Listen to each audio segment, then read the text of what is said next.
हरे దండవత్ ప్రణామ్. हरे कृष्ण माता जी दंडवत प्रणाम। హరే కృష్ణ, అందరికి దండవత్ ప్రణామ్. Hare thank you so Krishna much. माता कृष्ण जी माता दंडवत जी प्रणाम। दंडवत प्रणाम। హరే కృష్ణ, దండవత్ ప్రణామ్. हरे कृष्ण माता जी। హరే కృష్ణ ప్రభుజీ, దండవత్ ప్రణామ్. మనం ఆలస్యం చేయకుండా మన క్లాస్ మొదలు పెడదాము. సో గత క్లాస్ లో మనం 8వ అధ్యాయంలో 5వ శ్లోకం గురించి చర్చించుకున్నాము. ఇవాళ 6 మరియు 7 శ్లోకాల గురించి చర్చించుకోవడానికి ప్రయత్నం చేద్దాము భగవంతుని కృపతో. మంగళాచరణం చేద్దాం.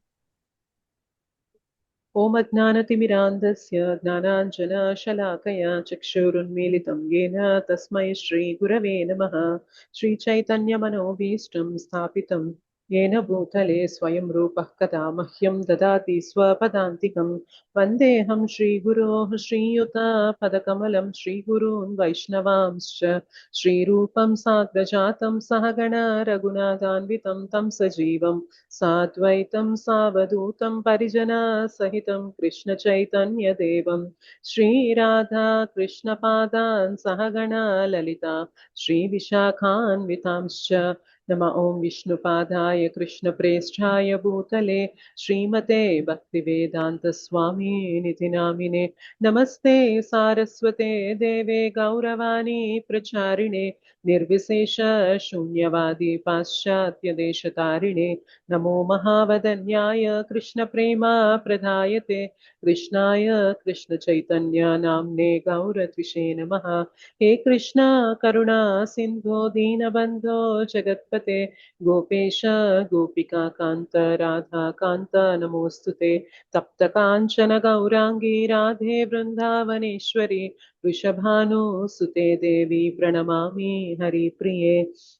वाञ्छाकल्पतरुभ्यश्च कृपा सिन्धुभ्य एव च पतितानां पावनेभ्यो वैष्णवेभ्यो नमो नमः।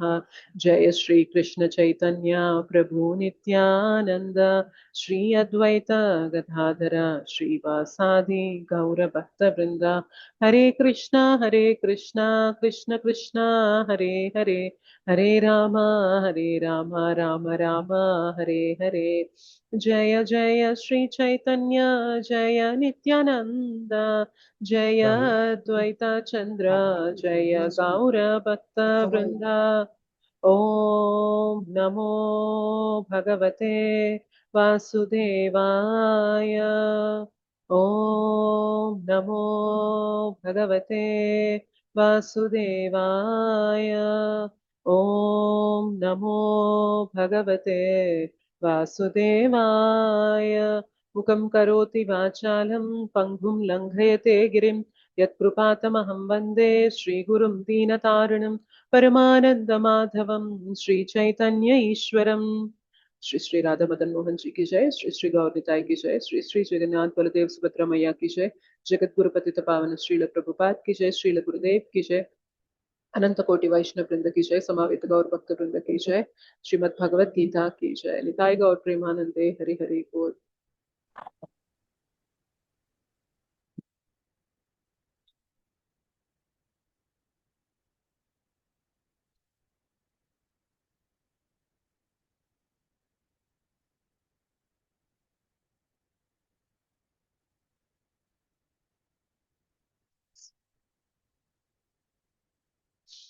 Hare Krishna Mataji and Prabhuji, thank you for joining today's session.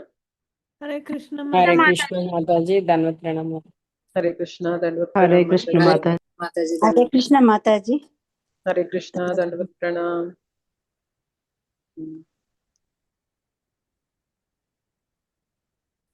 ఆరో శ్లోకం మనం చదువుదాము. నేను ముందు చదువుతాను, నా వెనక మీరు రిపీట్ చేయండి.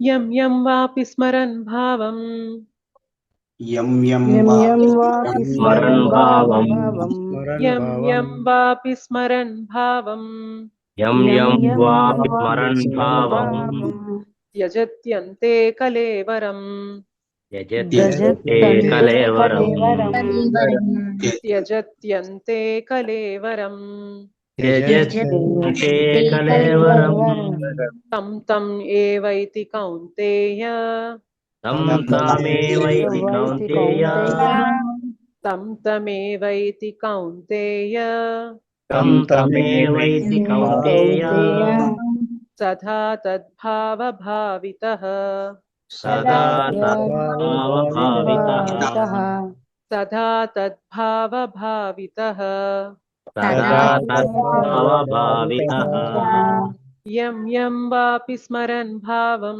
त्यजत्यन्ते कलेवरम् यं यं वापि स्मरन् त्यजते कलेवरम् यं यं वापि स्मरन् भावं त्यजत्यन्ते कलेवरम् यं यं वापि स्मरन् भावं त्यजते कलेवरम् तं तमेवैति कौन्तेय सदा तद्भावभावितः तं तमेवैति कौन्तेय सदा तद्भावभावितः तं तमेवैति कौन्तेय सदा तद्भावभावितः तं तमेवैति कौन्तेय सदा तद्भावभावितः यं यं वापि स्मरन् भावं त्यजत्यन्ते कलेवरं तं यं यं तमेवैति वापि स्मरन् कौन्तेय भावं त्यजत्यन्ते कलेवरम् ఓకే మొత్తం శ్లోకం చదివాక రిపీట్ చేయండి యం యం వాపి స్మరన్ భావం త్యజత్యంతే కలేవరం తం తమేవైతి కౌంతేయ సదా తద్భావభావితః यं यं वापि स्मरन् भावं त्यजत्यन्ते कलेवरम् तं तमेवैति कौन्तेय सदा तद्भावभावितः ఇంకొకసారి చదువుదాం యం యం వాపి స్మరన్ భావం త్యజత్యంతే కలేవరం తం తమేవైతి కౌంతేయ సదా తద్భావభావితః यं यं वापि स्मरन् भावं त्यजन्ते कलेवरम् तं तमेवैति कौन्तेय सदा तद्भावभावितः ఎవరైతే శ్లోకం అనువాదం భాష్యం ఏదైనా చదవాలి అనుకున్న వారు హ్యాండ్ రైజ్ చేసి పెట్టండి ఇక్కడ హ్యాండ్ రైజ్ చేసిన వారికి నేను ఒక్కొక్కరికి ఛాన్స్ ఇస్తూ ఉంటాను కమలకుమారి మాతాజీ శ్లోకం చదవండి హరే కృష్ణ మాతాజీ హరే కృష్ణ మాతాజీ యం యం వాపి స్మరన్ భావం త్యజత్యంతే కలేవరం తం తమేవైతి కౌంతేయ సదా తద్భావభావితః హరి హరే బోల్ కృష్ణ. హరే కృష్ణ థ్యాంక్ యూ మాతాజీ సరోజ మాతాజీ మీరు కూడా శ్లోకం చదవండి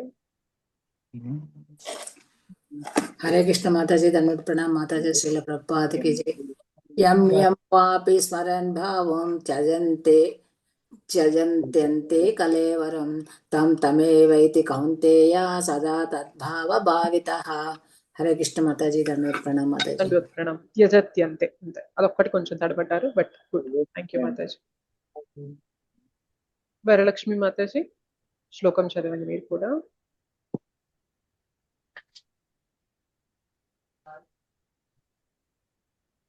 హరే కృష్ణ వరలక్ష్మి మాతాజీ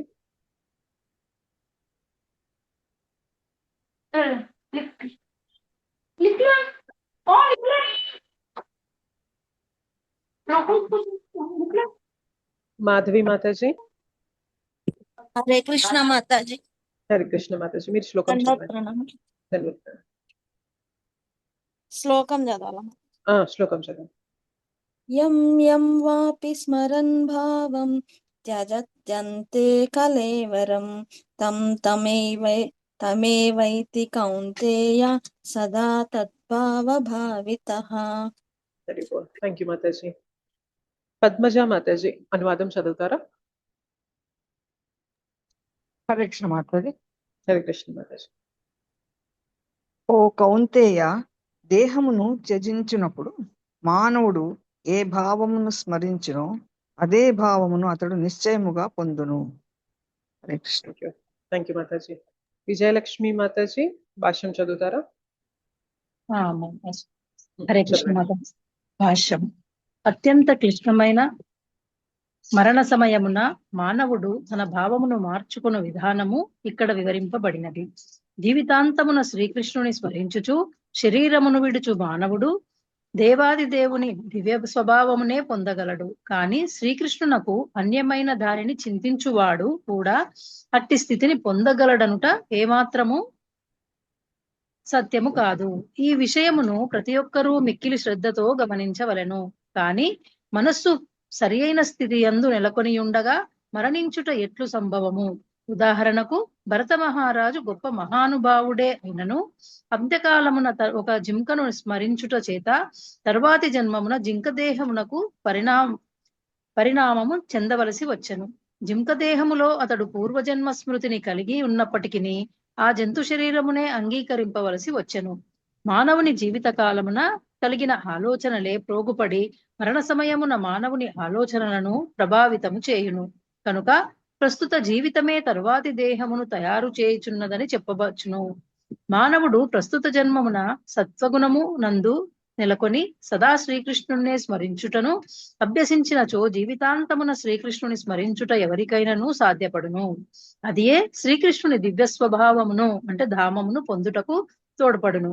మానవుడు దివ్యమైన శ్రీకృష్ణుని సేవయందు పూర్తిగా నెలకొనినచో అతని తర్వాత జన్మము భౌతికము కాకుండా ఆధ్యాత్మికమే కాగలదు. కనుక అంత్యకాలమున మానవుని స్థితిని జయప్రదముగా మార్చుటకు హరే కృష్ణ కృష్ణ కృష్ణ హరే హరే, హరే రామ రామ రామ హరే హరే అను మహామంత్ర జపకీర్తనమే అత్యుత్తమ విధానమై ఉన్నది. హరి బోల్. థ్యాంక్ యూ జై మాతాజీ. కృష్ణ. హరే కృష్ణ. జై మాతాజీ. ఒకసారి మనం ఇందులోకి వెళ్లే ముందు శ్లోకంలో ఏం చర్చించుకున్నామో చెప్పగలరా ఎవరైనా? ఒక 2-3 పాయింట్లలో. నేను చెప్తాను మాతాజీ. ఎస్ ప్లీజ్ చెప్పండి. హరే కృష్ణ మాతాజీ. అంతకాలంలో ఎవరైతే కృష్ణుణ్ణి తలుచుకొని తన శరీరాన్ని త్యజిస్తారో వారు ఖచ్చితంగా కృష్ణుణ్ణి చేరుకుంటారు. ఇది ఖచ్చితం అని కృష్ణుడు చెప్తున్నారు ఈ శ్లోకంలో. Correct, right. హరే కృష్ణ మాతాజీ. హరే కృష్ణ. Thank you Mataji. అయితే ఇప్పుడు అసలు ఎందుకు ఈ డిస్కషన్ మొదలైంది అంటే అర్జునుడు క్వశ్చన్ అడుగుతున్నారు. మరణ సమయంలో నీ ధామానికి ఎలా చేరాలి, ఉన్నతంగా ఎలా నేను మరణాన్ని పొందాలి అనే ప్రశ్నకి భగవంతుడు ముందు శ్లోకంలో, గత క్లాస్ లో మనం చర్చించుకున్న శ్లోకంలో ఏం చెప్పారు అంటే, నా స్మరణ ఎప్పుడైతే ఉంటుందో నా ధామానికి నువ్వు ఖచ్చితంగా వచ్చేస్తావు. మరణ సమయంలో నా స్మరణ ఉన్నప్పుడు నా ధామానికి వచ్చేస్తావు అని చెప్తున్నారు. ఇక్కడ ఈ శ్లోకంలో జనరిక్ గా చెప్పారనమాట. అంటే ఏదైతే నువ్వు స్మరిస్తావో ఆ స్థితికి నువ్వు వెళ్తావు. అంటే నన్ను స్మరిస్తే నా ధామానికి వస్తావని చెప్పారు, కరెక్టే. కానీ నువ్వు ఏది స్మరిస్తే దానికి వెళ్తావు అనేది ఇక్కడ జనరిక్ గా చెప్పడం అనమాట. మనం డిస్కస్ చేస్తుంటే మీకు అర్థమవుతుంది.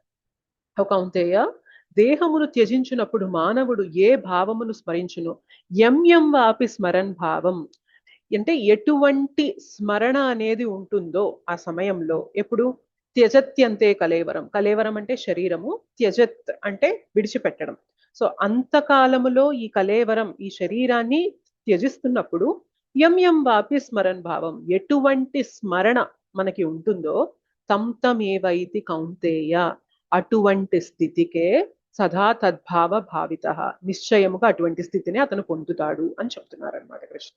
ఓకే, సో దీన్ని ముందు శ్లోకంని మనం కలిపి చూసుకున్నట్లయితే, నా స్మరణ గనక మీకు ఉన్నట్లయితే నా ధామానికి వచ్చేస్తారు. మరి మీకు ఏ స్మరణ అయితే ఉంటుందో ఆ స్థితికి మీరు వెళ్తారు అనేది ఈ శ్లోక దానికి చెప్తుంది అనమాట, కంటిన్యూషన్ గా. నిమిషం.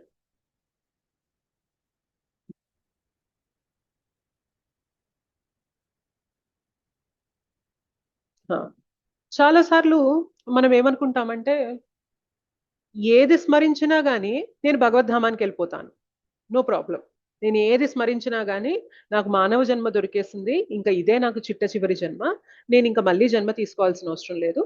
సో నేను ఎట్లాంటి స్మరణలో ఉన్నా, ఎట్లా బ్రతికినా కూడా నేను వెళ్ళిపోతాను, ఇంకా ముక్తి లభిస్తుంది నాకు అనే భావనలో చాలా మంది ఉంటారు. మీరు ఎప్పుడైనా ఆ భావనకి మీరు లోనయ్యారా, లేకపోతే ఎవరైనా కలిసారా అట్లాంటి వారిని? చాలా మంది భావన, ఒక్కసారి మానవ జన్మ వచ్చిందంటే ఇంకా లాస్ట్ జన్మ ఇదే, ఇంకా మళ్ళీ మనం జన్మ తీసుకోవాల్సిన అవసరం లేదు, ముక్తి పదంలోకి వెళ్ళిపోవచ్చు అనుకుంటారు. Yes or no? కానీ ఇక్కడ భగవంతుడు దానికి కాంట్రాస్ట్, విరుద్ధంగా చెప్తున్నారనమాట. నువ్వు ఏ స్మరణ అయితే ఉంటుందో మరణ సమయంలో ఆ స్థితి నువ్వు పొందుతావు, అటువంటి గమ్యానికి చేరుతూ ఉంటావు, ఆ స్థితికి వెళ్తూ ఉంటావు అని చెప్తున్నారు. సో ఎటువంటి స్మరణ ఉన్నా కానీ నేను ముక్తిని పొందుతాను అంటే కంప్లీట్ రాంగ్ అనమాట. ఎటువంటి స్మరణ ఉన్నా కూడా ముక్తిని పొందడం అనేది జరగదు. మనం భగవంతుని స్మరణలో ఉంటేనే భగవద్ధామానికి వెళ్తాము. ఓకే, ఇంకా ఎవరైతే భగవంతునికి రూపం లేదు అనే భావనలో అక్కడ కూడా వాళ్ళు ఆరాధన చేస్తారు. ఆరాధన ఎలా చేస్తారంటే భగవంతునికి రూపం లేదు, భగవంతుడు నిరాకారుడు, భగవంతుడు ఒక జ్యోతి మాత్రమే అని ఆరాధించే వారు కూడా ఉంటారు కదా నిరాకారవాదులు. వారు బ్రహ్మజ్యోతి వరకు మాత్రమే వెళ్తారు. ఎందుకంటే వారి స్మరణ ఎక్కడి దాకా ఆగిపోయిందంటే భగవంతుని యొక్క నిరాకార రూపం దగ్గర, impersonal form of the supreme lord, అంతవరకు మాత్రమే ఆగిపోయింది. కాబట్టి వారు ఎక్కడి దాకా చేరగలుగుతారంటే ఆ బ్రహ్మజ్యోతి వరకు మాత్రమే చేరగలుగుతారు. ఆధ్యాత్మిక లోకాలకి, వైకుంఠ లోకాలకి వెళ్ళలేరు వాళ్ళు. అర్థమవుతుందా? సో ఇక్కడ వారు భగవంతుణ్ణి పట్టుకున్నారు, కానీ భగవంతుని యొక్క నిరాకార రూపాన్ని పట్టుకున్నారు. కాబట్టి గమ్యం ఏమైంది అంటే బ్రహ్మజ్యోతి అయింది గమ్యము. సో భగవంతుడిని పట్టుకొని కూడా బ్రహ్మజ్యోతి గమ్యమైన వాళ్ళని మనం చూస్తూ ఉంటే అసలు భగవంతుని స్మరణే లేకుండా భగవద్ధామానికి వెళ్ళిపోతాం అనేది అసలు ఎంతవరకు కరెక్ట్ అవుతుంది చెప్పండి? కాదు కదా, అసలు కరెక్ట్ కాదు. రైట్. ఇక్కడ మనకి కొన్ని ఎగ్జాంపుల్స్, ఒక ఎగ్జాంపుల్ ఇచ్చారు, ఒకటి నేను రియల్ లైఫ్ లో జరిగిన ఎగ్జాంపుల్ కూడా చెప్తాను. మనకి ఇక్కడ ఇచ్చిన ఎగ్జాంపుల్, అనువాదంలో భాష్యంలో ఇచ్చిన ఎగ్జాంపుల్ ఎవరిది అంటే భరత్ మహారాజ్ది. ఓకే, భరత్ మహారాజ్ రిషభదేవ యొక్క కొడుకు. సో భరత్ మహారాజ్ వాళ్ళ నాన్నగారి పేరు, తండ్రి గారి పేరు రిషభదేవ. అయితే భరత్ మహారాజ్ తెలుసుకుంటారనమాట ఏంటి అంటే నేను ఈ రాజభోగాలు, ఈ సుఖ అష్ట ఐశ్వర్యాలు వీటిలో మునిగిపోతే నేను నా మరణ సమయంలో భగవంతుని స్మరణ అనేది చేయలేను.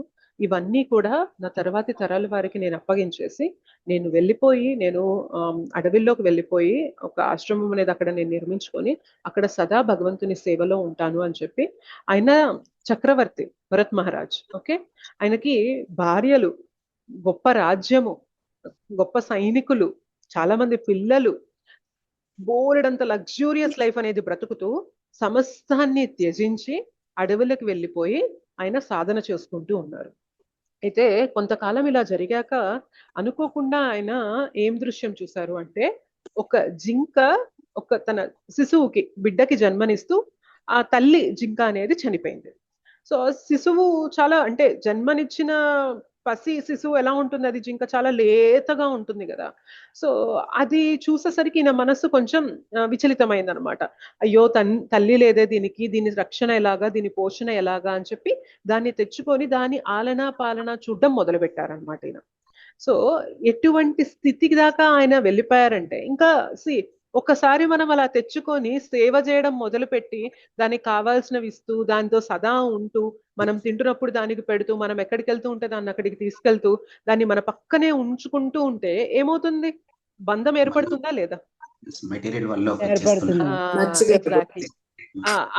ఇద్దరి మధ్యన ఆ బాండ్ అనేది ఏర్పడింది అనమాట.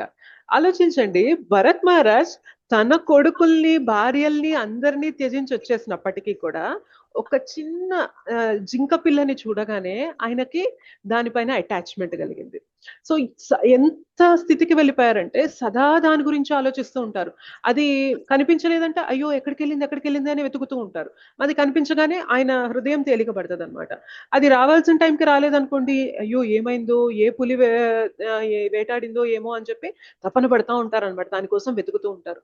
అయితే ఈ భరత్ మహారాజ్ కి జింక పైన అంత ప్రేమ, అంత అనురాగం అనేది పెరిగిపోయి ఇంకా మరణ సమయం వచ్చినప్పుడు కూడా భరత్ మహారాజ్ కి ఆ జింక పిల్ల యొక్క స్మృతులతోనే ఆయన మరణిస్తారు.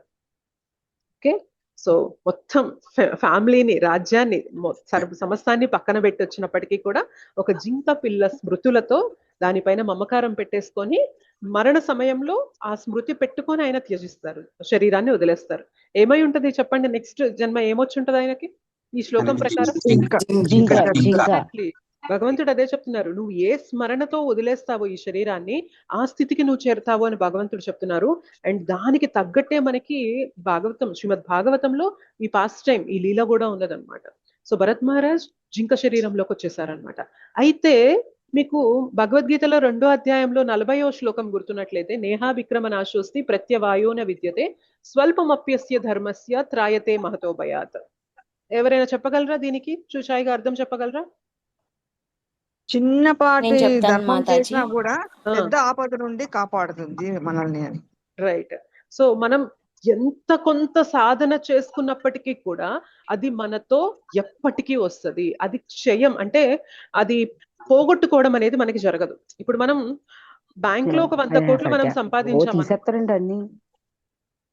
బ్యాంక్ లో ఒక 100 కోట్లు సంపాదించి పెట్టుకున్నాం అనుకోండి, ఒకసారి మన శరీరం వెళ్ళిపోయిన తర్వాత వేరే జన్మ తీసుకున్న తర్వాత సంభవం మనకి గుర్తుంది, గత జన్మలో నేను పలానా వ్యక్తిని, నేను నా బ్యాంక్ అకౌంట్ లో ఇంత అమౌంట్ ఉంది అని చెప్పి మనం వెళ్ళి దాన్ని క్లెయిమ్ చేసుకోగలమా, ఇది నాది అని చెప్పి అంటే వింటారా?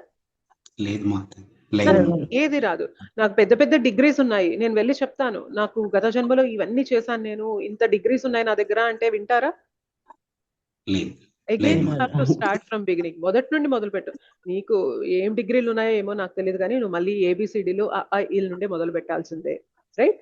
సో ఏదైనా కానీ వదిలేస్తాం మనం జన్మతో. మనం ఈ జన్మ అనేది ఒకసారి వదిలేసిన తర్వాత, ఈ శరీరం వదిలేసిన తర్వాత అన్ని వదిలేసి వెళ్ళిపోవాల్సిందే. కానీ ఒక్కటి మాత్రం మనతో వస్తుంది, ఏంటి అంటే మన భక్తి సుకృతి.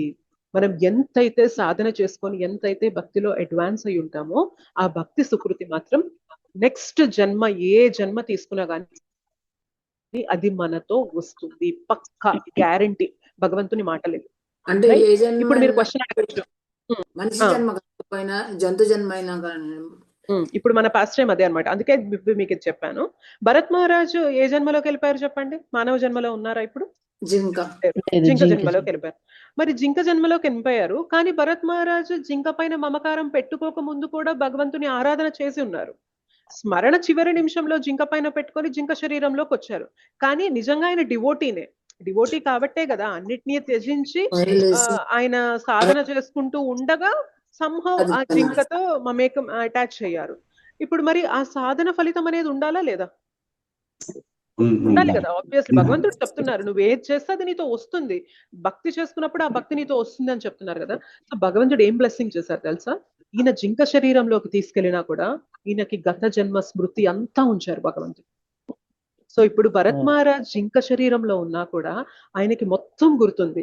గత జన్మలో నేను ఒక చక్రవర్తిని, నా పేరు భరత్, నేను ఇలా మొత్తం సామ్రాట్ని, నేను సమస్తాన్ని త్యజించి అడవుల్లోకి వచ్చి సాధన చేసుకుంటూ ఉండగా ఒక జింకకి అటాచ్ అయ్యి నేను ఆ స్మరణలో నా శరీరాన్ని వదిలిపెట్టేశాను, కాబట్టి నాకు ఇవాళ ఈ శరీరం వచ్చింది అని చెప్పి ఆయనకి గుర్తుండడం అనేది బ్లెస్సింగా కాదా? ఇక్కడ చెప్పండి.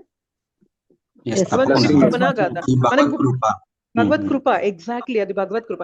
ఎందుకంటే జింకకి ఆ స్మరణ ఉంచారు కాబట్టి ఇప్పుడు ఆ జింక శరీరంలో ఉన్న ఆత్మ ఒక సాదా సీదా జింకలతో బ్రతకకుండా ఏం చేయడం మొదలు పెట్టారు అంటే, ఇప్పుడు భరత్ మహారాజ్ జింక శరీరంలో ఉండి ఎక్కడైతే సాధువులు ఉన్నారో ఆ సాధువుల ఆశ్రమం దగ్గరే ఉండేది. ఎందుకంటే సాధువుల దగ్గర ఉంటే వాళ్ళు హరినామ స్మరణ చేస్తూ ఉంటారు, భగవంతుని గురించి చర్చించుకుంటా ఉంటారు, అదంతా చెవిలో పడుతుంది కదా.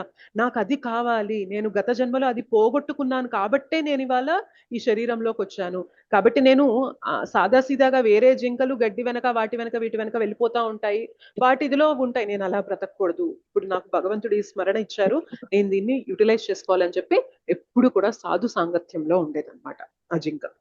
ఆ తర్వాత ఏమైంది అంటే అలా కొంతకాలం అయిపోయాక జింక శరీరం వదిలేశారు, మళ్ళీ ఇప్పుడు సాధువుల సాంగత్యంలో ఉన్నారు కాబట్టి ఈసారి నెక్స్ట్ లైఫ్ ఏమైంది అంటే ఆయనకి జడ భరత్ అని చెప్పి ఒక వ్యక్తిగా జన్మిస్తారు. అయితే ఇప్పటికి కూడా ఆయనకి జింక, గత జన్మలో జింకలాగానే జన్మ తీసుకున్నానని గుర్తుంది, అంతకు ముందు జన్మలో నేను భరత్ మహారాజ్ అన్న విషయం కూడా గుర్తుంది. అయితే ఇప్పుడు జడ భరత్ గా ఉన్న భరత్ మహారాజ్ ఆయనకు అన్ని సమస్తం గుర్తున్నాయి, కానీ అన్ని గుర్తున్న వ్యక్తిగా బయటికి కనిపిస్తే మళ్ళీ ఎలా ప్రాపంచిక విషయాల్లో పడిపోతాను అని చెప్పి ఆయన ఏమీ ఎరుగని ఒక అంతే సైకలాజికల్ గా అంత ఎదగలేదు, ఈయనకి ఏం తెలియదు, పెద్ద పిచ్చివాడు అన్న ఇదిలో ఆయన ప్రొజెక్ట్ చేసుకుంటున్నారు. ఎందుకంటే కావాలనే, ఆయన నిజంగా ఆ స్థితికి వెళ్ళలేదు, ఆయన కావాలనే జన సమూహానికి నేను దూరంగా ఉండాలి, నేను అంతా బాగుంటే జన సమూహంలో మళ్ళీ కూరుకుపోతాను అని చెప్పి ఆయనకేమో ఇంకా మెదడు ఎదగలేదు అన్నంత ఇదిగా ఏదో ఆలోచనల్లో ఉన్నట్లుగా అట్లా ఉంటారు అనమాట. అయితే ఒకసారి ఏమవుతుందంటే ఆయనకి ఒక కాళీమాతకి బలి ఇవ్వడానికి ఒక వ్యక్తిని తెస్తారనమాట కొంతమంది. అయితే ఆ వ్యక్తి సంహం పారిపోయి వెళ్ళిపోతాడు అనమాట, తప్పించుకుంటాడు. ఈ జడభరత్ ని చూస్తారనమాట వీళ్ళు. ఈయన పిచ్చోళ్లాగా ఉన్నాళ్లే, ఇన్ని ఎట్లాగొట్లా మనం బలి చేస్తే మన కోరిక తీరుతుంది, ఈయన ఎలాగో ఎదురు తిరిగి మాట్లాడే వ్యక్తిలాగా లేరు అని చెప్పి ఆయన తీసుకొని వెళ్తూ ఉంటారు. ఆయన భగవంతుని స్మరణలోనే ఉన్నారు. నువ్వు నన్ను ఏదైనా చేసుకో, నేను ఇప్పుడు ఏది మాట్లాడినా కూడా నేను మళ్ళీ ప్రాపంచిక విషయాల్లో పడిపోతాను, నాకు ఇవి ఏమీ వద్దు, నేను ఇలా మునిగిపోయాను కాబట్టి ఇన్ని జన్మలు తీసుకుంటున్నాను, నాకు భగవత్ స్మరణనే కావాలి అని చెప్పి ఆయన ఏమీ మాట్లాడకుండా సింపుల్ గా భగవంతుని స్మరణలో ఆయన ఉంటూ ఉన్నారనమాట. సో ఎప్పుడైతే వీళ్ళందరూ తీసుకెళ్తారో ఇన్ని ఇంకా కాళికామాత ముందు బలిద్దాము అని చెప్పి పడుకోబెడతారు అక్కడ, తల నరికేద్దామని చెప్పి. కాళికామాతనే వచ్చేసి ఎవరైతే బలి ఇవ్వాలనుకుంటున్నారో వాళ్ళందరినీ కూడా చంపేసి ఈ జడభరత్ని కాపాడతారనమాట. ఆయన శుద్ధ భక్తుడు, గొప్ప వైష్ణవుడు, ఆయన్ని బలిచ్చేదేంటి మీరు అని చెప్పి కాళికామాతనే వీళ్ళందరినీ చంపేస్తుంది అనమాట. సో జడభరత్ ఆయన మామూలుగా ఏం జరగనట్టుగా నడుచుకుంటూ వెళ్ళిపోతారు.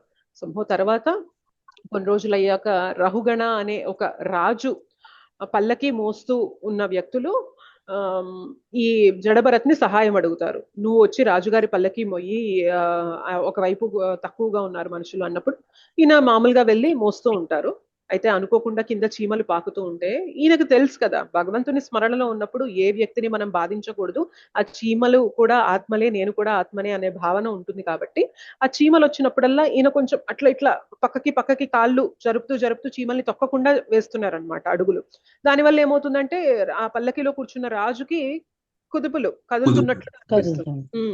సో రాజుకి కోపం వస్తుంది అనమాట, ఎవరు అసలు ఈ మాత్రం సేవ కూడా సరిగ్గా చేయలేని భట్టుని తీసుకొచ్చారు అని చెప్పి ఆయన కోపం వచ్చి దిగి ఈ జడభరత్ ని అరవడం మొదలు పెడతారనమాట. ఈ మాత్రం తెలీదా నీకు, పల్లకిని ఎలా మోయాలో తెలీదా, చూడ్డానికి ఇంత శరీరంతో బలంగా ఉన్నావు, గట్టిగా పట్టుకొని వెళ్ళడం నీకు చేత కాదా, అది ఇది అని చెప్పి అనేసరికి ఆయన ఎప్పుడైతే జడభరత్ అప్పుడు ఫస్ట్ టైం మాట్లాడతారనమాట, నేను ఇలా చీమలు అనేవి చనిపోతాయని చెప్పి చెప్తున్నాను అంటే, చీమలు చనిపోయేది ఏంటి అది ఇది అన్నప్పుడు అప్పుడు చెప్తారనమాట, మీరు ఎలా అయితే ఆత్మనో అవి కూడా ఆత్మనే, నేను కూడా ఆత్మనే అని చెప్పి ఆయన ఆత్మ జ్ఞానం చెప్పినప్పుడు అలా వారి ఇరువురి మధ్యన సంవాదం జరుగుతుంది. జరిగిన తర్వాత అప్పుడు ఆ రహుగణ అర్థం చేసుకుంటారనమాట, ఓకే ఈయన సాదాసీదా వ్యక్తి కాదు, అలా కనిపిస్తున్నారు కానీ ఈయన గొప్ప వైష్ణవుడు, శుద్ధ భక్తుడు, ఆ స్థరంలో ఈయన మాట్లాడుతున్నారు అని తెలుసుకుంటారనమాట. సో అలా ఆ జన్మతో జడభరత్ భగవద్ధామానికి తిరిగి వెళ్ళిపోతారనమాట.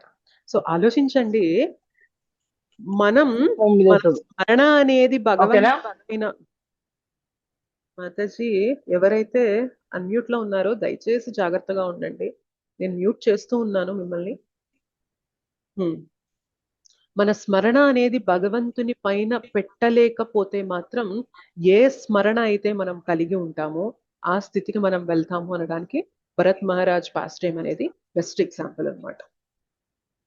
ఓకేనా? అంటే మీరు ఆలోచించినట్లయితే మన మానసిక స్థితి అనేది మన తదుపరి జన్మని డిసైడ్ చేస్తుంది, అవునా కదా చెప్పండి? మన సటిల్ బాడీ అంటే సూక్ష్మ శరీరం ఏమేమి కలిసి ఉంటాయి చెప్పగలరా? సటిల్ బాడీ ఏమేమి ఉంటాయి? మనసు, బుద్ధి, అహంకారం. సో మన సూక్ష్మ శరీరంలో మన సూక్ష్మ శరీరాన్ని కరెక్ట్ గా పెట్టుకోకపోతే మన తదుపరి స్థూల శరీరం మన సూక్ష్మ శరీరం డిసైడ్ చేస్తుంది, అవునా కదా? మన ఆలోచనలు, మన స్మరణ దేనిపైన అయితే ఉంటాయో మన తదుపరి జన్మ డిసైడ్ అయిపోయింది, అక్కడే ఉంటుంది. నెక్స్ట్ అదే స్థితిని మనం పొందబోతున్నాం అనమాట. అందుకనే జపం చేయమని, శాస్త్రాధ్యయనం చేయమని, భక్తుల సాంగత్యంలో ఉండమని ఎందుకు చెప్తున్నారంటే ఇవన్నీ కూడా మనకేమైనా బయట ఏమైనా మార్పు తీసుకొస్తుందా అంటే, బాహ్యంగా ఏమైనా మారుతూ ఉన్నామా? భక్తుల సాంగత్యంలోకి వచ్చాను, జపం చేస్తున్నాను, నేను శాస్త్రాలు చదువుతున్నాను, సేవ చేస్తున్నాను, నాకేమన్నా నా కళ్ళు, ముక్కు, చెవులు లేకపోతే నా శరీరము అట్లా ఇట్లా ఏమైనా మారిపోతూ ఉందా? మార్పులు కనిపిస్తున్నాయి. కానీ ఎక్కడ మారుతుంది చెప్పండి? ఎగ్జాక్ట్లీ, మన సూక్ష్మ శరీరం మారుతుంది, మన మనస్సు, బుద్ధి, అహంకారం అనేది ఆ స్థరంలో మార్పు అనేది వస్తుంది. ఎప్పుడైతే అక్కడ మారుతుందో ఆటోమేటిక్ గా నెక్స్ట్ మనం తీసుకోబోయే జన్మలు అనేవి మారుతాయా లేదా చెప్పండి? భక్తి వెనక ఇంత లాజిక్ ఉంది డియర్ డివోటీస్, గుర్తుపెట్టుకోవాలి. మనం ఏదో రిచువల్ గా ఏదో చెప్పారు చేస్తున్నాం, ఏదో నామం చేయమన్నారు చేస్తున్నాం, ఏదో జపం చేయమన్నారు, ఏదో క్లాస్ వినమన్నారు, ఏదో బుక్ చదవమన్నారు చదువు కాదు. There is a lot of science behind it. బోలెడంతా దాని వెనక గొప్ప లాజిక్ ఉందన్నమాట. మనము మనకి కళ్ళకి కనిపించని మనస్సు, బుద్ధి, అహంకారాన్ని కరెక్ట్ దారిలోకి తీసుకొస్తున్నాం అనమాట మన సాధన చేస్తూ. దానివల్ల ఏమవుతుంది అంటే నెక్స్ట్ ఇవాళ ఈ బయటకి కనిపించే శరీరం మారకపోవచ్చు, కానీ నెక్స్ట్ ఫ్యూచర్ లో మనం ఏదైతే జన్మ తీసుకోబోతున్నామో అది ఖచ్చితంగా మారుతుంది. అది భక్తికి ఉన్న శక్తి అన్నమాట. అందుకే ఈ 2 శ్లోకాస్ని 8వ అధ్యాయంలో 5-6 శ్లోకాలను ఏమంటారంటే లా ఆఫ్ లాస్ట్ థాట్ అంటారనమాట. ఇప్పుడు జనరల్ గా మనకి భూమికి గురుత్వాకర్షణ శక్తి ఉంటుంది కదా, సో దాన్ని ఏమంటామంటే లా ఆఫ్ గ్రావిటేషన్ అంటారనమాట. సో అలానే ఈ 2 శ్లోకాలను ఏమంటామంటే లా ఆఫ్ లాస్ట్ థాట్. మన యొక్క ఆఖరి స్మరణ ఏదైతే ఉంటుందో దాన్ని బట్టి తర్వాత ఫ్యూచర్ అనేది డిసైడ్ అవుతుంది అని చెప్తున్నారు. అయితే మీకు ఒక ఎగ్జాంపుల్ అంటే ఇది రియల్ గా జరిగిన ఎగ్జాంపుల్, ఇస్కాన్ లో జరిగిన ఎగ్జాంపుల్ అనేది ఒకటి చెప్దాం అనుకుంటున్నాను. ఇది నేను హిస్ గ్రేస్ గంగాపాలక్ ప్రభుజీ క్లాస్ లో విన్నాను. సో ఏమైందంటే ఒకసారి లండన్ లో డేవిడ్ అనే ఒక వ్యక్తి, శ్రీల ప్రభుపాదుల వారు మొత్తం ప్రపంచం అంతటా కూడా టెంపుల్స్ అనేవి స్థాపిస్తూ ఉన్నప్పుడు లండన్ లో కూడా టెంపుల్ ని స్థాపించడం జరిగింది. అయితే ఈ డేవిడ్ అనే వ్యక్తి అనుకోకుండా భక్తుల సాంగత్యంలోకి వచ్చి ఇక్కడ టెంపుల్ ఉందని తెలుసుకొని అక్కడికి రావడము, వారితో కలిసి జపం చేయడము, శాస్త్రాలు చదవడం, ఇవన్నీ చేస్తూ ఆయన బ్రహ్మచర్య దీక్ష తీసుకోవాలి అని చెప్పి ఆయన అనుకున్నారు. సో శ్రీల ప్రభుపాదుల వారు కూడా ఆయన సిన్సియర్ గానే ఉన్నారు అని చెప్పి ఆయనకి బ్రహ్మచర్య దీక్ష అనేది బ్రహ్మచారిగా ఆయన తీసుకున్నారనమాట. సో ఆయన టెంపుల్లో ఉండడం మొదలు పెట్టారనమాట. సో ఆయనకి ఏం పేరు ఇచ్చారు అంటే రాఘవ్ దాస్ బ్రహ్మచారి అని చెప్పి పేరు ఇచ్చారనమాట. అయితే ఈ రాఘవ్ దాస్ బ్రహ్మచారి ఆ టెంపుల్లో ఉన్న ఒక సీనియర్ డివోటీతో ఆయన కీర్తన చేస్తూ ఉంటే ఈయన ఆ కీర్తన్ టీంలో ఉంటూ ఆ సీనియర్ డివోటీకి సర్వీసెస్ అనేవి అందిస్తూ ఉంటారు. సో ఒకసారి ఏమవుతుంది అంటే వీళ్ళందరూ కలిసి కీర్తన చేయాలి ఒక ప్లేస్ కి అని చెప్పి వెళ్తూ ఒక 2 డివోటీస్ ఒక కార్ లో వెళ్తూ ఉన్నారనమాట. అయితే అనుకోకుండా ఆ కార్ కి యాక్సిడెంట్ అవ్వడంతో ఈ రాఘవ్ దాస్ బ్రహ్మచారి అనే వ్యక్తి చనిపోవడం అయిందనమాట. సో అందరూ కూడా చాలా బాధపడ్డారు. అయ్యో చాలా మంచి డివోటీనే, ఈయన చక్కగా కీర్తన అది చేస్తూ ఉంటారు, భగవత్ సేవలో మంచి డిటర్మినేషన్ అనేది చూపిస్తూ ఉంటారు, అనుకోకుండా ఈయనకి ఇలా జరిగింది, ఆయన ఆత్మ ఎక్కడున్నా కానీ అది ఉత్తమ స్థితికి వెళ్తూ ఉండాలి అని చెప్పి అందరూ కూడా ప్రే చేస్తారు. అయితే చాలా కాలం తర్వాత మళ్ళీ అదే టెంపుల్ కి ఒక మాతాజీ వచ్చారు. ఓకే, ఆ మాతాజీ పేరు రత్నావళి. ఓకే, ఆ మాతాజీ ఫస్ట్ టైం ఆ టెంపుల్ కి వచ్చారు. ఓకే, అంటే అదేమి అలవాటైన టెంపుల్ కాదనమాట. అనుకోకుండా ఆవిడకి ఆల్రెడీ పెళ్ళైంది, రత్నావళి అనే మాతాజీకి పెళ్ళైంది, అనుకోకుండా ఆ టెంపుల్ కి వచ్చారనమాట. అయితే ఆ టెంపుల్ కి రాగానే ఆవిడకి ఏమనిపిస్తుందంటే ఈ టెంపుల్ ని నేను ఎందుకో చాలా సార్లు చూశాను అన్న భావన కలుగుతుంది, నాకు ఇది మొదటిసారి వస్తున్న భావన కలగడం లేదు, చాలా సార్లు నేను ఇక్కడికి వచ్చాను అని భావన కలుగుతుంది అని అనుకుంటారు.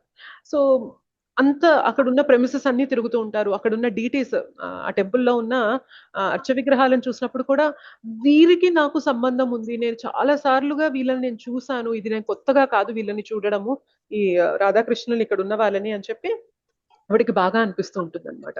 అండ్ అక్కడ ఉన్న టెంపుల్ ప్రెసిడెంట్ ని కలిసి చెప్తూ ఉంటుంది, నాకు ఎందుకో అండి బాగా స్మరణ అనిపిస్తుంది, ఇక్కడికి నేను ఇంతకు ముందే వచ్చాను, నాకు ఈ ప్రెమిసెస్ అంతా కూడా నాకు బాగా అలవాటుగా అనిపిస్తూ ఉంది, ఎందుకు నాకు ఇలా అనిపిస్తుందో నాకు తెలియడం లేదు అని చెప్పి ఆవిడ చెప్తూ ఉంటే ఆయన వింటూ ఓకే మీకు ఇంకేమనిపిస్తుంది చెప్పండి అని అంటూ ఉంటే ఆవిడ అంటదనమాట, ఏంటి అంటే ఎందుకో నాకు ఎప్పుడు నిద్రపోతున్నా కానీ అనుకోకుండా ఒక కళ వస్తుంది, ఏంటి అంటే ఆ కళ నేను ఎక్కడికో వెళ్తూ ఉన్నానంట కారులో, అనుకోకుండా ఏదో యాక్సిడెంట్ అయిపోయిందంట, నేను చనిపోయానంట, నాకు ఇది మాత్రం ఎప్పుడు వస్తూనే ఉంటది ఈ కళ, నాకు ఇది ఎందుకు వస్తుందో కూడా నాకు ఇది అర్థం కావట్లేదు,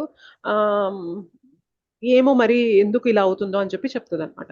ఆయన ఈవిడ చెప్పే మాటలన్నీ విని ఇంకా కొన్ని వివరాలు అనేవి తీసుకుంటూ సేకరిస్తూ ఉండగా ఆయనకు అర్థమైంది ఏంటి అంటే ఈవిడ ఎవరో కాదు, ఇంతకు ముందు శరీరాన్ని వదిలిన ఆ రాఘవ్ దాస్ బ్రహ్మచారినే మళ్ళీ ఈ రత్నావళిగా జన్మ తీసుకున్నారు అని చెప్పి ఆ టెంపుల్ ప్రెసిడెంట్ కి అర్థమైంది. ఓకేనా, అర్థమవుతుందా? కన్ఫ్యూజన్ గా ఉంది? అర్థమైంది కదా.